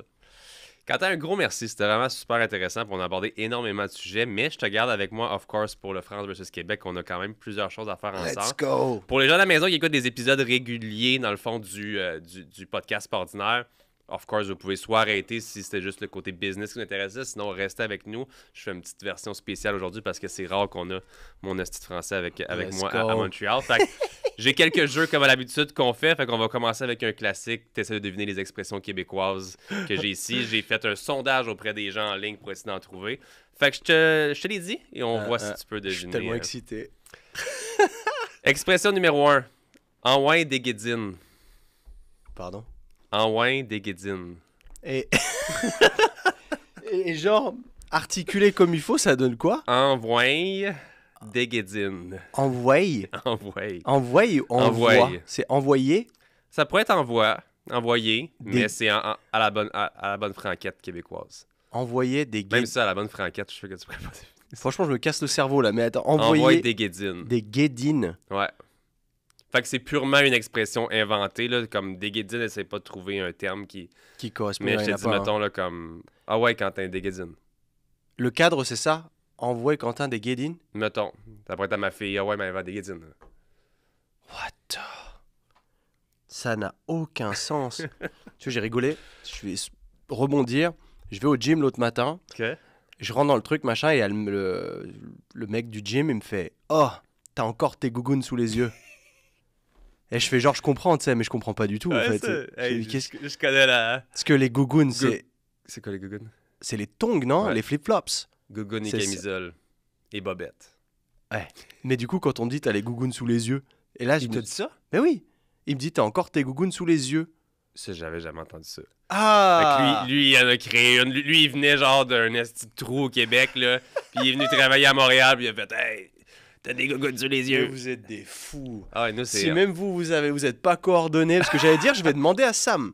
Parce que quand j'ai J'ai jamais tilté, entendu je ça. me suis dit, Sam, il m'a dit gougoune égale flip-flops. Je me suis dit, mais pourquoi j'ai des flip-flops sous les yeux? Est-ce que Je j'ai veux dire, des... je sais, peux t'as des- comprendre, t'as peut-être des poches, ou t'as Ouais. l'air encore, mais jamais. Parce que j'étais fatigué de ouf, c'était le matin, et je regarde mes yeux, et en effet, j'avais des petits yeux, mais je veux dire, et qu'est-ce qu'il me J'ai jamais raconte? entendu ça. Je me suis dit, Sam, il doit savoir. Non. Et il sait pas. Non. Des guidines. Hein. Non, comment t'as dit? En ouin, des guédines. Des guidines. Oh là là. Fait que je te le dis, pour pas qu'on passe la Ah, journée ouais, dessus, ouais, envoyer ouais, des ouais. guédines, c'est comme aller dépêche-toi. Ah Fait ouais? que mettons, là, ma fille, là, faut qu'on parte. Là. Puis c'est comme, go, Maëva, mets tes souliers, Des mets tes gogoons, on guédines. sort dehors, là. Puis là, ça prend du temps, là. Puis ah ouais, des guédines. Ah ouais, Ah ouais, bouge-toi le cul. ah là. ouais, envoie. Oh là là. Nous, on va dire embraye. Embraye. Genre embrayer. Ah ouais, on pourrait dire. Embrayer. C'est genre, vas-y. Embraye des guédines, ouais, c'est plus envoyer, nous autres. Mais je sais pas s'il y a un lien, mais tu vois, après peut-être que embrayer, c'est peut-être purement savoyard, parce que dans le reste de la France, j'ai jamais entendu, mais genre, embraye. Tu vois, genre, dépêche-toi, Ouais, faut qu'on on y pourrait dire ça. On pourrais dire ça? 100%. 100%, ouais. Expression numéro 2, si je te dis un cabochon. Une caboche, chez nous, c'est une tête. Genre, Ok. t'as une sale caboche. OK. Donc un Un cabochon, cabochon, quelqu'un de cabochon, là. c'est genre... Je pourrais dire même une job de cabochon. T'as vraiment fait une job de cabochon. Ah, t'as fait un taf de merde, Mhm. mais du coup, cabochon, c'est... Ah, c'est une merde? Un cabochon, ça pourrait être vraiment comme un épée. Un idiot. Un épée, ça veut dire, t'aurais pas Un dit. épais? Tu m'aurais dit un épais, Un épée, un idiot. Un crétin. Ah, c'est un... Donc, c'est donc bien cabochon comment que t'as pensé. Ah, c'est je donc l'ai- bien cabochon ça, ce que t'as fait. je le garde, celui-là. Ouais, cabochon, Je veux c'est... dire, t'as un putain de cabochon. Mais épais, ça, je pensais que t'aurais su, mais non. Épais? Un épais. Comment t'écris? E-P-A-I-S. Genre épais, thick. Ouais. Mais tu sais, on pourrait dire quelque chose qui est épais. Donc, la table Ah, est épaisse. Ouais. Mais je te dirais, Quentin, t'es épais. Ah ouais? T'es cave. T'es cave. Cave, j'ai déjà entendu. Donc je m'en- Cave, oui. Comme un con. Mais Cave. on dit pas Mais trop ce ça serait en t'es français, je imbécile, crois. t'es stupide.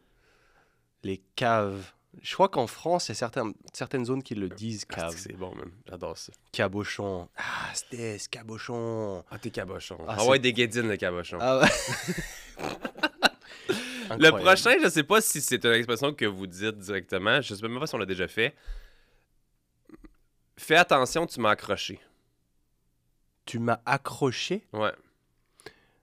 Ça c'est piège parce que ça paraît très français. Parce qu'accrocher quelque chose, vous dites ça. Bah, genre, Accroche si- quelque chose au mur. Ouais, mais si tu me dis, genre, tu m'as accroché, moi je verrais le scénario dans une voiture où la voiture, elle t'a accroché. Du coup, c'est genre, on n'a eu pas un accident, mais je dis, tu m'as accroché la voiture, quoi. Ouais, exactement ça. Donc, on marche un à côté de l'autre, puis je te ramasse un peu avec mon épaule. Ouais. Hey, tu m'as accroché. Là. Tu sais, Ah, m'as- tu dis ça pour les gens dans la rue, genre. Ouais, ça pourrait être ça. Fais attention, tu m'as accroché. Ah, on dirait, tu m'as bousculé. Ouais. Tu m'as accroché. Tu m'as Ah, tu accroché. le dis comme ça doit. Ouais. Je l'aurais vu uniquement pour le scénario voiture. Mais tu vois, tu le savais quand même, Hmm. mais c'est pas quelque chose que vous diriez. Non, C'est juste parce que pas dans la rue, you non. know that. OK. Tu m'as accroché, Tu m'as là. accroché. Là. Quatrième expression, je pense que tu vas le savoir, c'est juste qu'il y a plusieurs connotations à ça. Si je te dis mon chum, mon chum ou ma blonde, Ça. Trop facile. Oula, Vas-y. oula. Laisse-moi couper ça. Ouais, pas de C'est stress. une alerte. Ma blonde, c'est ta meuf. J'ai ouais, jamais compris pourquoi ma blonde. Si ta meuf, elle est brune. peu importe, ça va jamais dire ma brune ou ma noire ou ma... Ça va toujours être ma blonde. J'ai aucune idée pourquoi. Mais si je te dis mon chum, Mon chum, c'est mon pote. mais mon chum, Ça peut être aussi mon Copain. boyfriend, genre. Ouais. Fait que je pourrais dire, Quentin, t'es mon chum. Ah ouais? Mais je suis pas ton boyfriend. T'es T'es sûr? mon chum de gars. Ouais, je suis sûr. Tu serais tu serais mon copain ami. Pas mon copain. Ouais, ok. You know what I mean? Bah, tu me diras en français, on fait pareil, de sorte, c'est mon copain. Tu dirais même plus trop c'est mon copain, tu dirais plutôt c'est mon pote, Ouais, parce c'est que ça a pote. une connotation boyfriend, justement. Ouais. Ouais, c'est fou. Non. OK. Si je te dis... Ça, je l'aime trop, ça, je l'ai vu sur TikTok. Si je te dis un suçon, pour toi, c'est quoi un suçon? C'est un Iki. Pour nous, c'est une sucette. OK. Si je te attends. dis une sucette, Ouais, tu vas me dire une sucette, c'est quoi? Parce qu'il y a c'est quoi une sucette pour toi? il y a la tétine des enfants, des bébés, tu sais, qui tètent. Comment qu'on appellerait ça, nous autres? Un... C'est un pacifier, tu sais, en anglais. Ouais, je pense qu'on appelle... Ah, je sais pas, là, que j'ai des enfants. Et là. une sucette, c'est une lollipop. Ouais, ben nous, une sucette, c'est ça. Ah, une sucette, c'est dans le cou. Oui! Fait que nous on a, Ouais. on a une sucette, puis on mange un suçon. Vous mangez une sucette, puis vous avez un suçon dans le Ah, cou. c'est l'inverse. C'est mais excellent, Vous là. êtes des fous. Mais pourquoi? Aucune idée.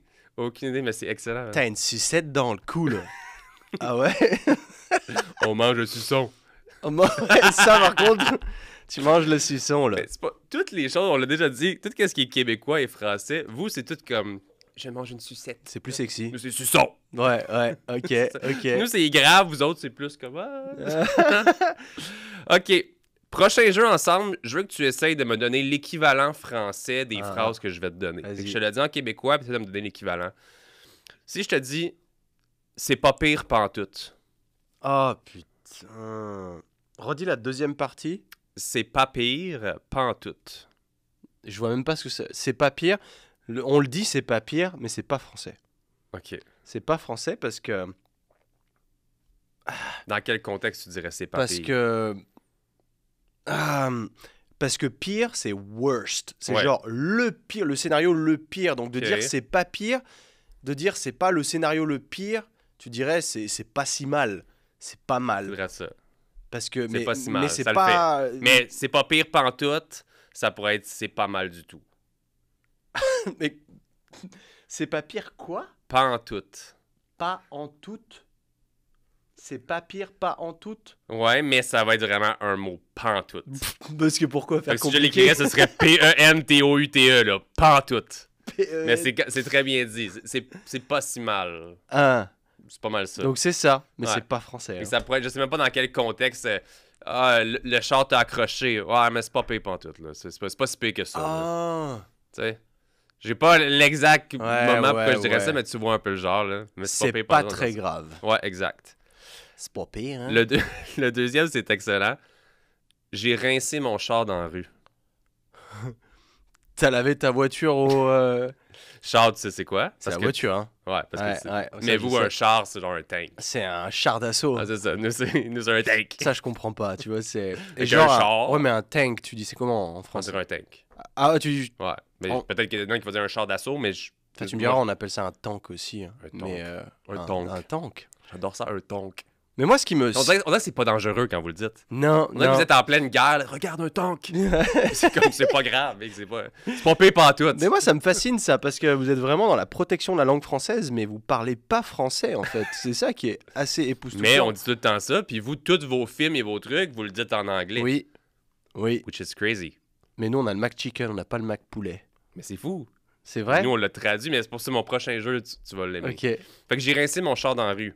C'est vraiment une expression québécoise, là, comme c'est pas tout le monde qui va dire ça, là, c'est des gars de char qui vont dire ça. Là.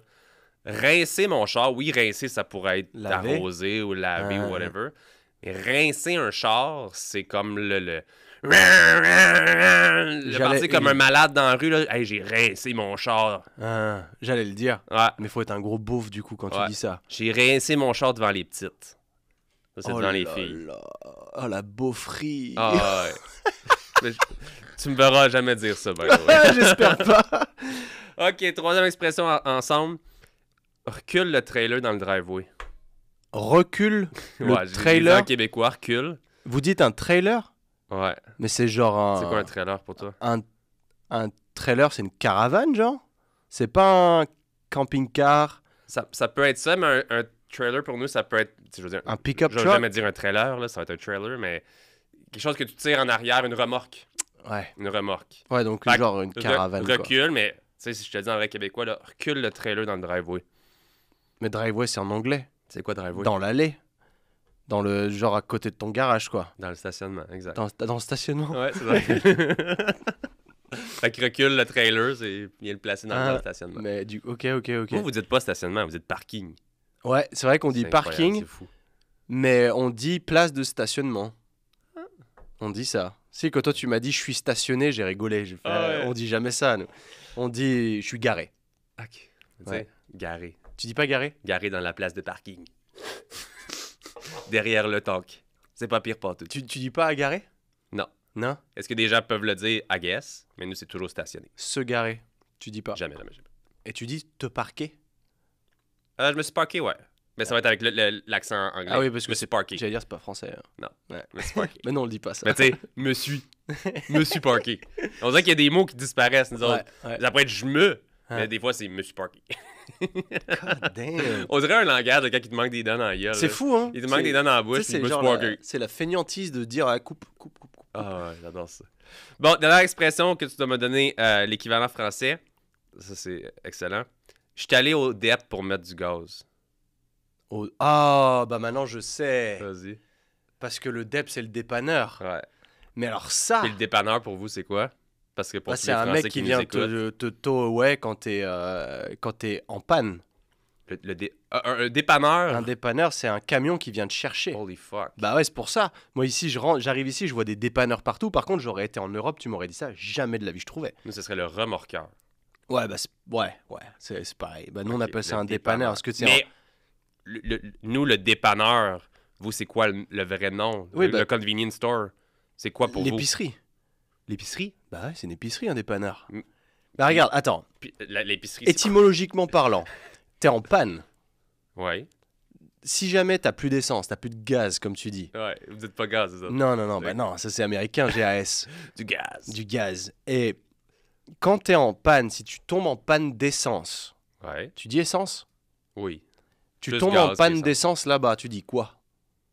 Tu dis t'es en panne ou est-ce qu'il y a un autre mot? J'ai plus de gaz. Mais tu dis pas t'es en panne? Oui, je veux dire, je suis en panne. T'es en ouais. panne, ok. Donc t'es en panne. Ouais. Donc t'appelles qui quand t'es en panne? La personne qui te dépanne. Donc c'est un dépanneur, Ouais. pas un remorqueur. Bah, Je remorqueur après ça J'ai passe. besoin de me faire remorquer. Ok, bah nous Aussi. on va dire je vais appeler le dépanneur parce que j'ai besoin de me faire dépanner. Fine. Mais c'est vrai que ça fait sens d'avoir des épiceries de quartier s'appeler dépanneur parce que genre ça te Ça dépanne. dépanne aussi genre. Ouais. Mais tu sais, comme quand ils appellent ça des drugstores, je suis comme, tu sais, c'est en anglais ou whatever. Ouais, mais... ouais. Donc toi, tout ça, t'appelles ça une épicerie. Mais Plus vraisemblablement, ouais, sinon si quand tu vas chercher de l'essence, comme tu dis, chercher du gaz, c'est une station essence. OK. C'est la boutique de la station essence. Mais est-ce que l'épicerie, c'est toujours des gros endroits comme nous, on a ici? Non, les épiceries, c'est les épiceries de quartier qui sont ouvertes jusqu'à, je sais pas, minuit le soir. OK. C'est vrai qu'on a des- Ouais, et Mais est-ce que t'as des grosses épiceries? Comme on a été avec Nico à Nice, ou ça a un autre nom? comme As-tu- Carrefour, des centres commerciaux. Ouais, mais exemple, je sais pas si t'as été ici un IGA ou un... Tu sais, c'est Ouais. un supermarché, c'est ça que vous allez Ouais, dire? supermarché. OK. bien Fait que sûr. épicerie, c'est petit, Ouais. supermarché, c'est gros. Ouais, Un Ouais. fucking dépanneur vient vous chercher. ouais, Ah, c'est ça. incroyable, man. J'adore ça. OK. Prochain jeu ensemble pour notre France versus Québec. Je vais te donner des titres de films que vous ne traduisez pas ou que Oh! vous traduisez d'une autre façon. Et nous, ici, on le traduit d'une façon incroyable. Mec, là-dessus, j'étais sur Netflix, là, chez mon pote. Je reconnaissais rien. J'ai vu plein de films, je dis, mais c'est quoi ça? Oui. Et les titres, ils sont tellement C'est incroyable. farfelus en français, je dis, mais en anglais, je vois pas. Oui, mais je sais pas pourquoi vous le traduisez pas. Bah, parce qu'on respecte le film. Oui, mais vous avez mis des sous-titres... Pas des sous-titres, il y a une voix francophone. Ça, c'est pire. Ça, c'est pire. Le doublage, Ouais. ça, c'est un autre sujet. Il y a que les Ouais. pays latins C'est qui pour ça font que ça. nous, on aime écouter en anglais. Non, mais vous faites... Attends, je suis allé au ciné, là, voir Alien. Alien. Il y Je avait... vais aller voir Alien. Aliens? Ah, Parce qu'au moins, prononce-les en anglais s'il est en anglais. ouais, mais non, Parce mais... que sinon, tu vas appeler ça... Ouais, mais on appelle ça un alien en français. Ouais, fine. Un extraterrestre. Non, ça c'est Alien. Ça reste Alien aussi, là. T'imagines? Ils auraient appelé le truc Romulus extraterrestre. Non, mais tu sais, Alien versus Predator, ça va être Alien versus... Ah ouais, mais du coup, Alien contre Predator. c'est comme ça que vous allez l'appeler? Mais je pense que c'est versus quand même. Mais oui, c'est comme ça qu'on le prononcerait. Ah, ça suffit. Mais tout ça pour dire qu'il y avait peu de séances de cinéma en VO. C'était en français, la plupart doublés par des Québécois. Ah ouais, Je ça, veux c'est même pas, excellent. je veux pas savoir ça. C'est bon. Je veux pas savoir. Parce que déjà, les doublages français, encore une fois, ça Ouais. m'érisse les poils. Mais quand j'entends que le doublage, vous utilisez même pas le doublage de la France, vous utilisez le doublage que vous Pourquoi faites j'utiliserais sur ton place. doublage? Parce qu'on parle la même langue. Ça fait 2 fois plus de travail.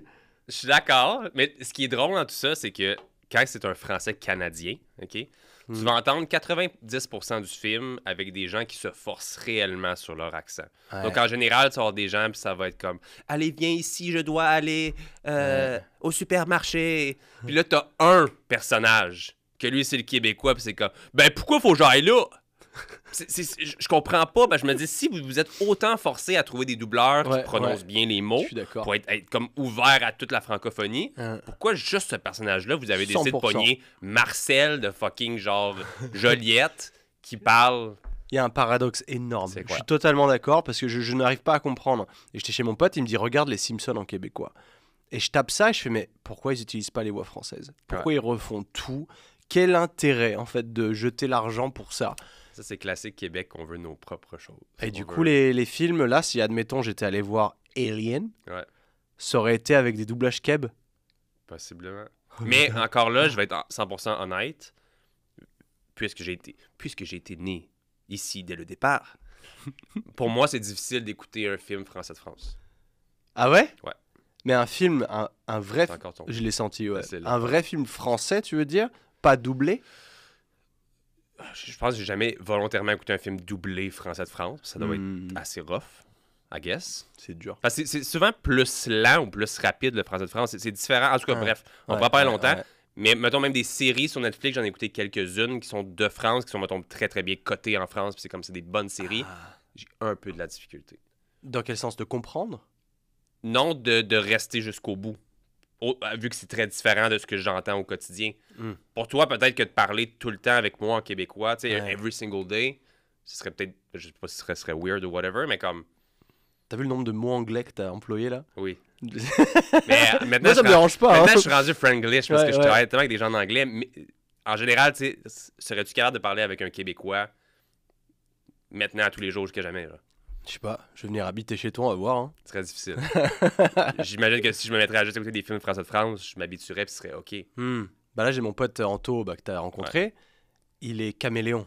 Il travaille, Il sacre. il parle trop bien québécois si jamais il se met en route. Ouais. Avec toi, il s'est pas mis en route. Mhm. Il a fait un peu genre un hybride entre moi et toi, tu sais, C'est genre. drôle.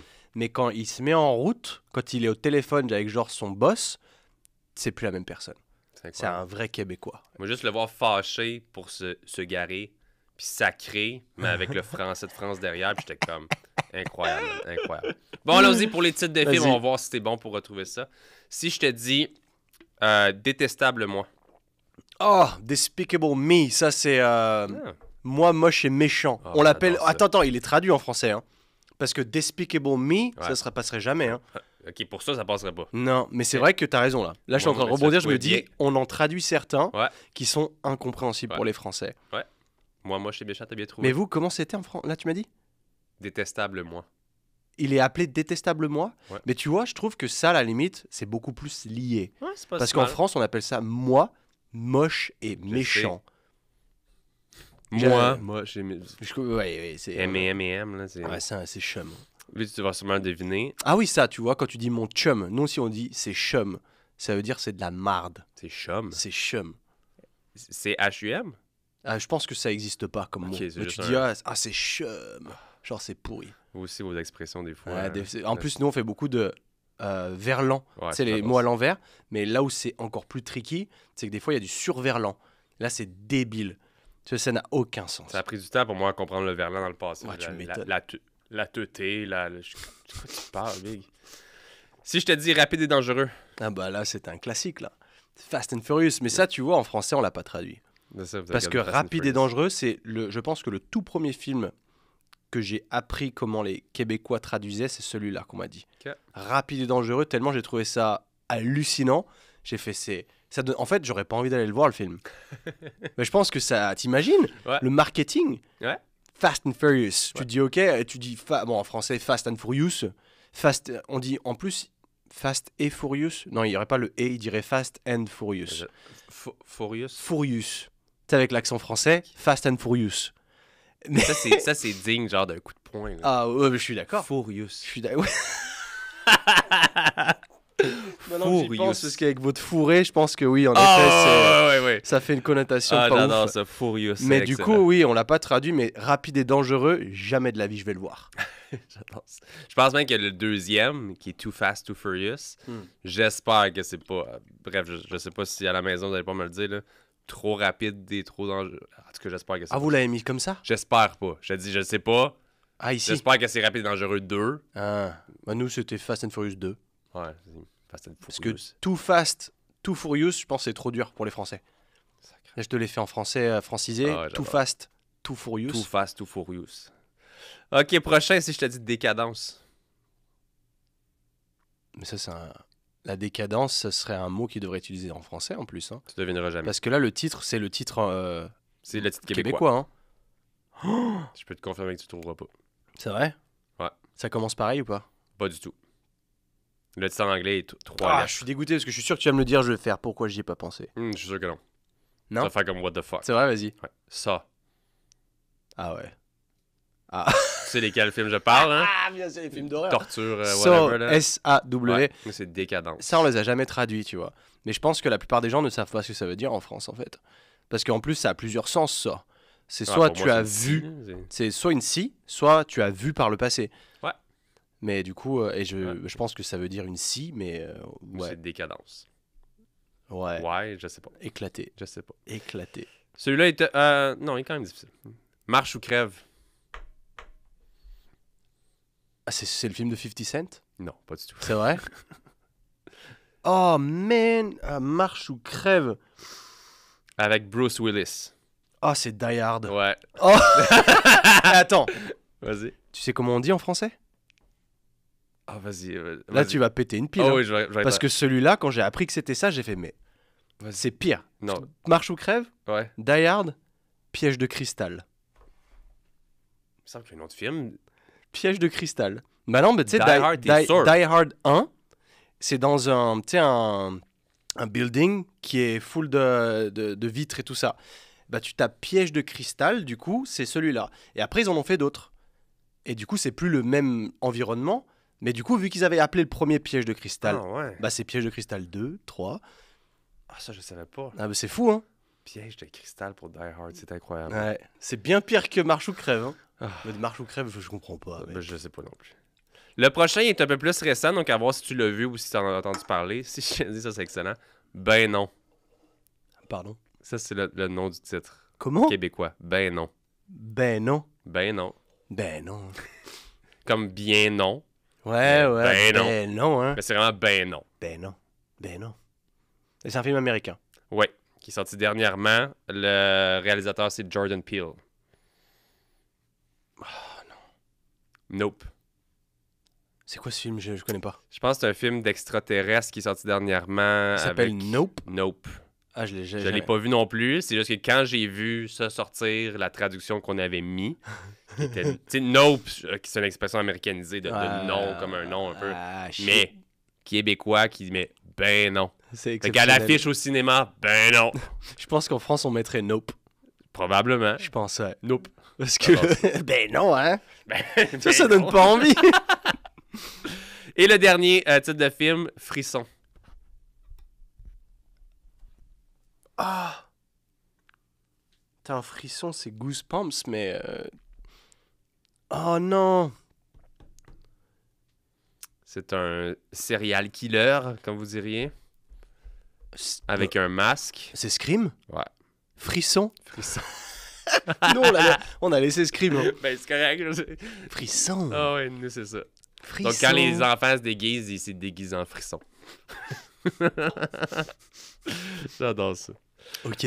OK, vu que t'es culturellement instruit de plusieurs langues, que t'es bon en anglais, je me suis dit, on va faire ensemble un jeu où est-ce qu'on va traduire des mots, des expressions anglophones, Ah. chacun selon notre langue. Donc, selon toi, le français de France, selon moi, le québécois. Ouais. Ça marche? Si je te dis « You're welcome De rien. », que c'est ça que tu dis? Je m'attends dit « Ça fait plaisir ». C'est vous qui dites ça ici. Fait plaisir. Oui, on dit beaucoup de rien aussi, mais je pensais que c'est vous qui aurez dit « Ça C'est fait vrai? plaisir ». Ouais. Ah non, jamais de la vie. Jamais. Fait que c'est Non. nous qui dit « Ça fait J'ai plaisir ». pris un café l'autre jour, je dis merci et il me dit ça fait plaisir. Fait que vous dites pas « Ça fait plaisir Non. ». Ça, c'est excellent. Tu penses que lui, il a essayé de s'adapter?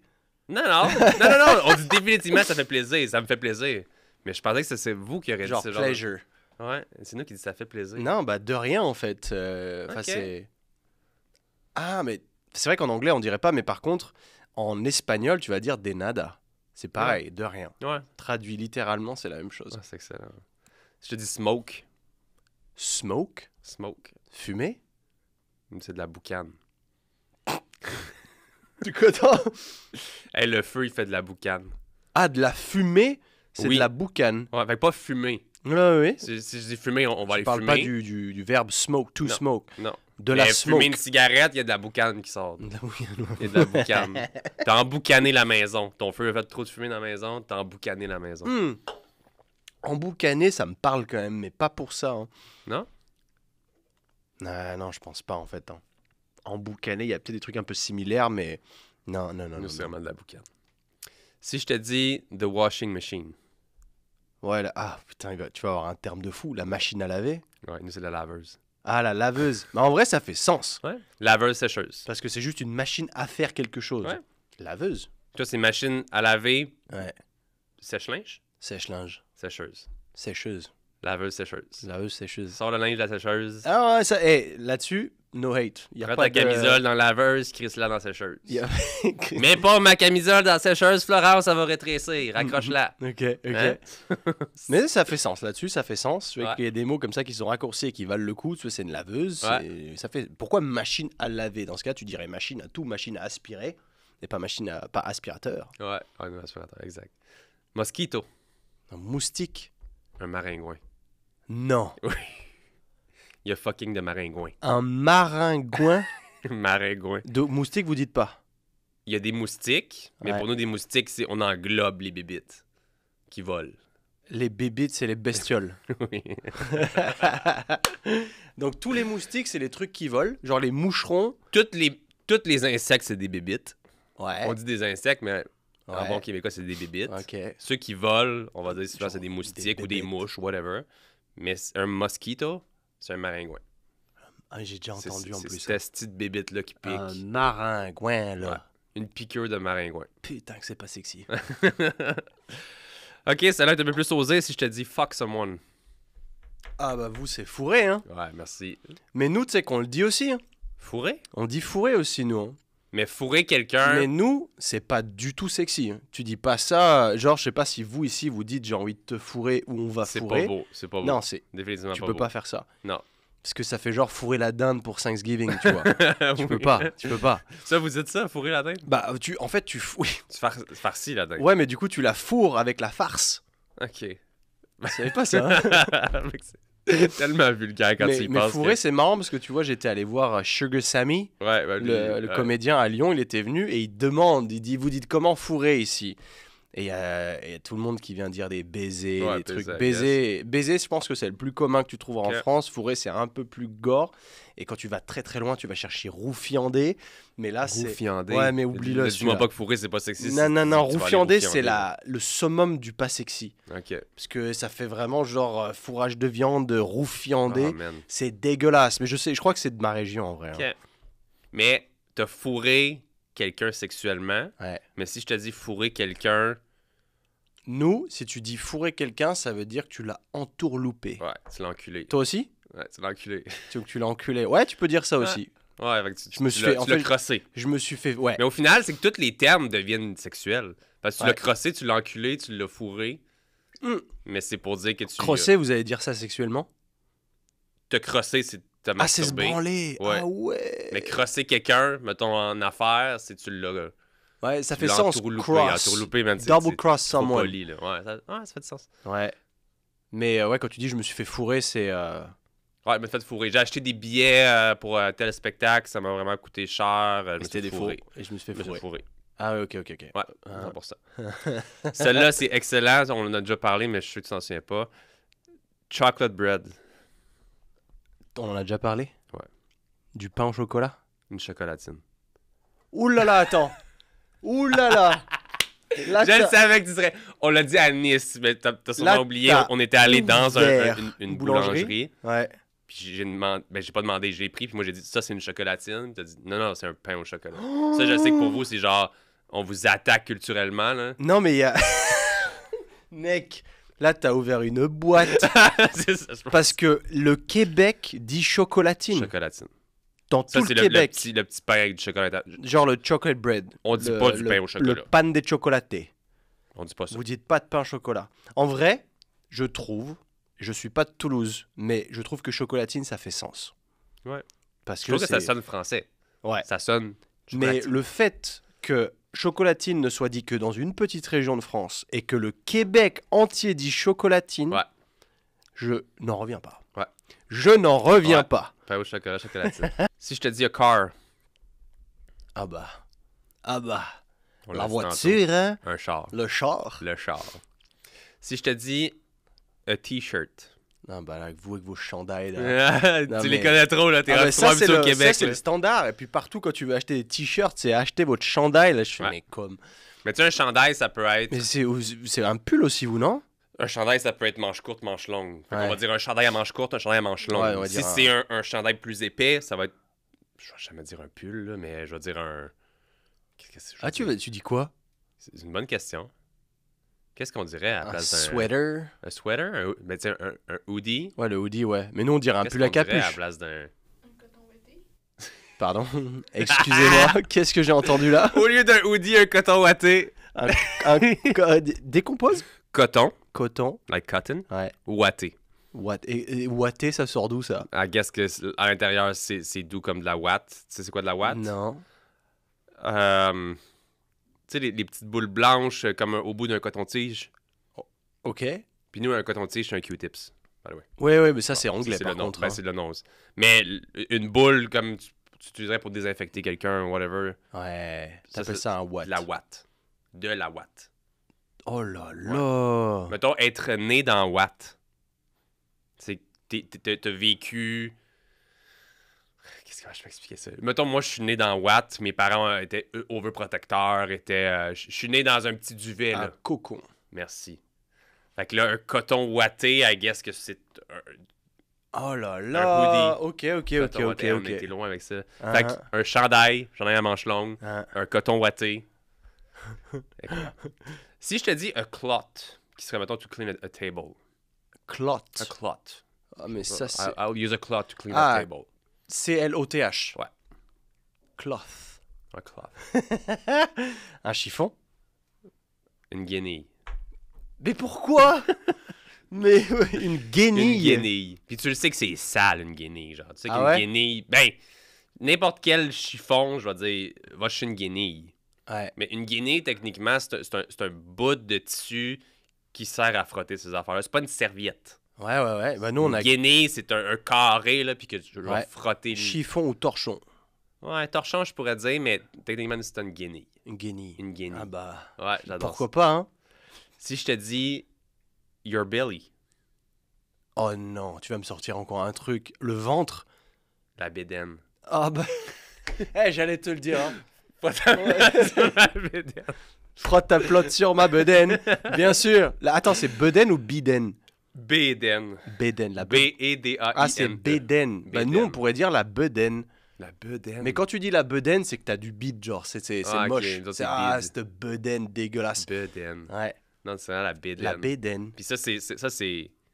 Pas qu'on dit jamais ventre, mais Ouais. comme mon gars a 2 ans, puis il va dire ma bédaine.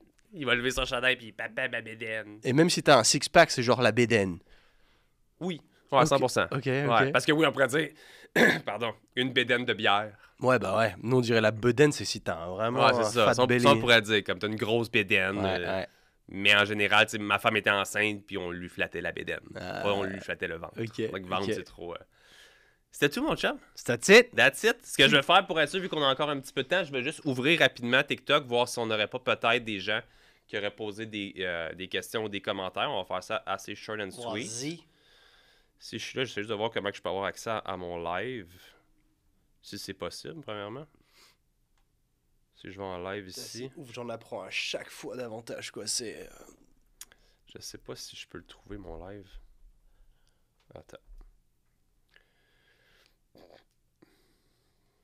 TikTok Studio. Live. I7, you are at stage 6 of your live journey. Go live. Live recording. sais même pas comment que ça marche. No live recording. How do I access my live? Putain, je me disais, je suis hypé là. En fait, j'ai bu les 2 canettes complètes. Tu as fini? Ouais. Oh, toi, tu vas être défoncé. Mais c'est pour ça que j'ai pas ouvert la 3e. Hein. J'ai Max Boyer qui dit « M'a battre mon char, ça attraque. » Mais allez vous Fait que coucher. c'est comme si t'étais rincé ta voiture sur la track, ce serait le... La route? Ouais, mais une track, ça va être un endroit pour faire des courses de voiture. Ouais, un circuit. Ouais, merci. Fait que Roddy, il a dit quoi? m'a battre mon char, ça attraque. Ma batte? M'a battre. Ma batte? Battre. Toi puis moi, on va se battre. Ouais. Là, c'est m'a battre mon char, ça attraque. Non, c'est pas possible. Ouais, je te jure. Fafa qui dit ce qui m'a le plus choqué, c'est les foufounes de chez vous en France. C'est pas pareil. Ah ouais, C'est ouais. quoi, vous, les foufounes, déjà? Bah, c'est la plotte. Ah, les foufounes? Ouais. Je me rappelais pas de ça. Nous, les foufounes, c'est les fesses. Vous, les foufounes, c'est le vagin? Ouais. Et en fait, t'as dit la plotte. La... C'est ça qu'il dit direct, la plotte, man. C'est incroyable. Tu prends trop notre culture en ça. Là. Ils tournent chez eux. Ouais, c'est la toche. On va fourrer ta plotte. Mais tu vois, on utilise le franglais parfois pour cacher un peu le sens parce que quand tu dis le vagin, plus vulgairement, c'est la chatte. Ouais. Et on va dire la touche. C'est pas la techa. Ouais, c'est genre, tu dis juste la touche et du coup, c'est un peu moins vulgaire. Tu sais, ça passe un peu mieux que la chatte. Ouais. Chaque torchon trouve sa guenille. Ça, on l'avait déjà dit. Je sais pas si t'en rappelles. Chaque torchon trouve sa guenille. Ouais. Fait que c'est une façon de dire que chaque personne trouve son âme sœur ou whatever. Ah ouais? Chaque torchon trouve sa guenille. Ah, mais on mélange pas les torchons et les serviettes. Hein. Ah oui, c'est ça, excellent. Chandail doublé, quelqu'un a dit comme expression. Pour les pulls? Ouais. Gilet à capine, ça, j'ai jamais entendu ça, What Stéphania. the... Coton ouaté. Si c'est un pain maison, je dis pain et pas chocolatine. Si c'est un pain maison? Ouais, s'il fait lui-même son pain à la maison. Avec il va du chocolat? Ouais, il va dire que c'est un pain. Ah, mais s'il juste un pain? ouais. Bah, mais si c'est juste un pain, tu sais pas qu'il y a du chocolat dedans. I can tell you. Oh là là là. Max Boyer me confirme que c'est rapide et dangereux 2. Donc c'est pas trop rapide. C'est trop rapide dangereux. et dangereux, là. Ah, c'est bon. Man. Déjà, dangereux, ça fait pas dangereux comme mot, tu vois. C'est... Ouais. Moi, je dis alien et pas alien en anglais. Hmm. Une dépanneuse. C'est quoi une Je dépanneuse? suis en panne, j'attends le towing. Ouais, mais ça, c'est anglais. Ouais. Et Nous, on vous dit souvent dites ça? le towing. Parce que ça, towing va dire ça en France. Hein. Personne saura ce que c'est. Non? Ah bah, towing, on va faire... Ouais, ils sauront même pas c'est quoi to tow something. Non, là, non, ça va non, être- non, non, non. Mais nous, je te dirais, ouais, je vais plus souvent dire un towing qu'une remorqueuse. Mais c'est marrant parce qu'en Espagne, ils disent remorcar. Donc, c'est remorquer. Ouais. Ouais. Ah ouais. Dépanneur, je me suis parké. Piste de course, piste de drague. De drague. Ouais, une piste de drague, c'est une piste de course. Pour faire du drag Ouais, race. du dragster. Ouais, I guess. je vois, ouais.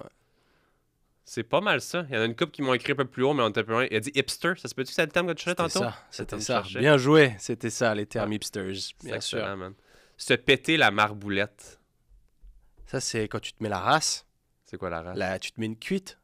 Non. C'est se casser la gueule, Ouais. tomber. Ouais. Fait que je me suis pété la marboulette La en marboulette. bicycle. Ouais, ça fait sens. Puis toi, bicycle, c'est une moto. Non, bicycle. Bah, ça fait bicyclette, genre. Ouais, c'est vrai ça. Parce que nous, ici, on peut dire bicycle, on peut dire un vélo. Ouais. Mais on peut dire j'ai été faire une run. J'ai été avec mon bicycle, ça pourrait être ta moto aussi. Ah. Ça pourrait être ta moto. Oh là là. Mais péter la marboulette, ça, c'est excellent, man. Ça, Je c'est m'en vraiment- pète la marboulette. Ouais. On l'avait déjà dit, mais on va me péter la face à soir. Je pensais à péter les bretelles. Mais je me pétais la face, ça, c'est là je vais me mettre la cuite. Faire une cuite. Ouais. Comment tu disais quand t'es bien alcoolisé? Je suis chaud. Non, la brosse. Ah ouais, j'ai viré une brosse. La brosse. J'ai viré une J'ai- brosse. Ça, c'est excellent, man. Son chum, que le français dit, c'est du verlan, c'est moche. Chum? Ah, moche? Ah, peut-être pour toi, ton. Ah, quand j'ai dit c'est chum. C'est chum. Bah, tu C'est peux du dire. verlan à moche? Ouais. C'est moche? Non, pas moche. Moche. Genre, Ah. c'est moche, Ah, c'est pas beau. moche. Ouais, alors il y avait. Tu dis C'est c'est chum. chum. Ah, Genre, ça fait du sens. c'est vraiment pas beau. Genre, c'est chum, mais on utilise aussi. Genre, c'est éclaté en fait. C'est chum ton truc. Mais ouais, je pense que grossièrement, il a raison. C'est du verlan sur Ouais. moche, ouais. En Bretagne, on dit ça, se péter la marboulette aussi. Non, En Bretagne. c'est pas excellent. possible. Guys, on est là encore pour 2 minutes. Si vous avez des questions, si vous avez des expressions que vous aimeriez dire, c'est le temps. Après ça, on va y aller. Nous, on dit une voiture SUV et vous, c'est VUS. Non. En France, Toi, comment t'appelles ça? SUV. Un SUV? Ouais. Nous, c'est un VUS. Ah, vous, c'est un VUS? VUS. C'est un véhicule. Elle dit, nous, on dit une voiture. Fait, je sais pas si tu viens de France ou si t'es ici, mais nous, en tout cas, de ma part, j'ai jamais dit un SUV. J'ai un VUS, définitivement. Ah oui? Ouais. Toi? Ben, mon truck, là, mon... C'est un VUS? Ouais. Ah ouais. Mon Jeep, c'est un VUS. SUV? Non, ouais, on dit SUV. En fait, on dit SUV, en fait, personne vraiment dit SUV. Mais SUV, c'est anglais? Ouais, c'est un SUV. Je sais pas ce que ça veut dire, mais... Véhicule utilitaire sport. Ouais, ça doit être ça. Moi, c'est ça en français. Sports Utilitarian Vehicle. Vehicle. Maybe. Ouais. Nous, c'est VUS. Ah, ouais, non, Ouais, en fait, on ça. dit SUV. Ouais, Enfin, c'est ça. certains disent SUV, mais je suis même pas sûr que ce soit commun de dire SUV. C'est excellent. Fafa vient de France, c'est pour ça que c'est elle qui disait SUV. Ah. Très bon. Fait que les gens à la maison, j'espère que vous avez apprécié l'épisode d'aujourd'hui. Merci beaucoup, mon chum, Ouais, d'être mec, venu c'était avec trop moi. cool. C'était Tous les excellent. jours, on refait. On fait ça, man. Hey, ça fait beaucoup d'épisodes de France vs Québec qu'on fait, puis je me rends compte Ouais. qu'à toutes les fois, on réussit à retrouver des C'est choses. incroyable. que tu- Mais c'est tellement mieux en face-to-face que par Skype. c'est quoi. C'est tordant. enfin Skype. C'est tordant. Fait que C'est, merci, mon chum, d'être venu. Puis, of course, on va se refaire ça dans le futur. Clairement. Pour sure. Pour les gens à la maison, j'espère que vous appréciez l'épisode d'aujourd'hui. Si c'est le cas, n'oubliez pas de laisser un petit 5 étoiles sur Apple Podcasts et Spotify. Et comme à l'habitude, on se voit la semaine prochaine pour un autre épisode du podcast. C'est pas ordinaire. Bye, guys! Juste un petit mot en terminant l'épisode d'aujourd'hui pour remercier le studio Les Remarqués de m'accueillir ici dans ce bel environnement-là que j'ai la chance d'utiliser à chaque semaine pour recevoir mes invités. J'ai toujours la chance de travailler avec une belle équipe chez Les Remarqués qui sont toujours efficaces, rapides et qui me donnent justement un très, très beau studio de travail à chaque semaine. Je vous invite, vous aussi, si vous lancez votre propre podcast, à aller voir directement Les Remarqués. Leur studio de podcast est vraiment super.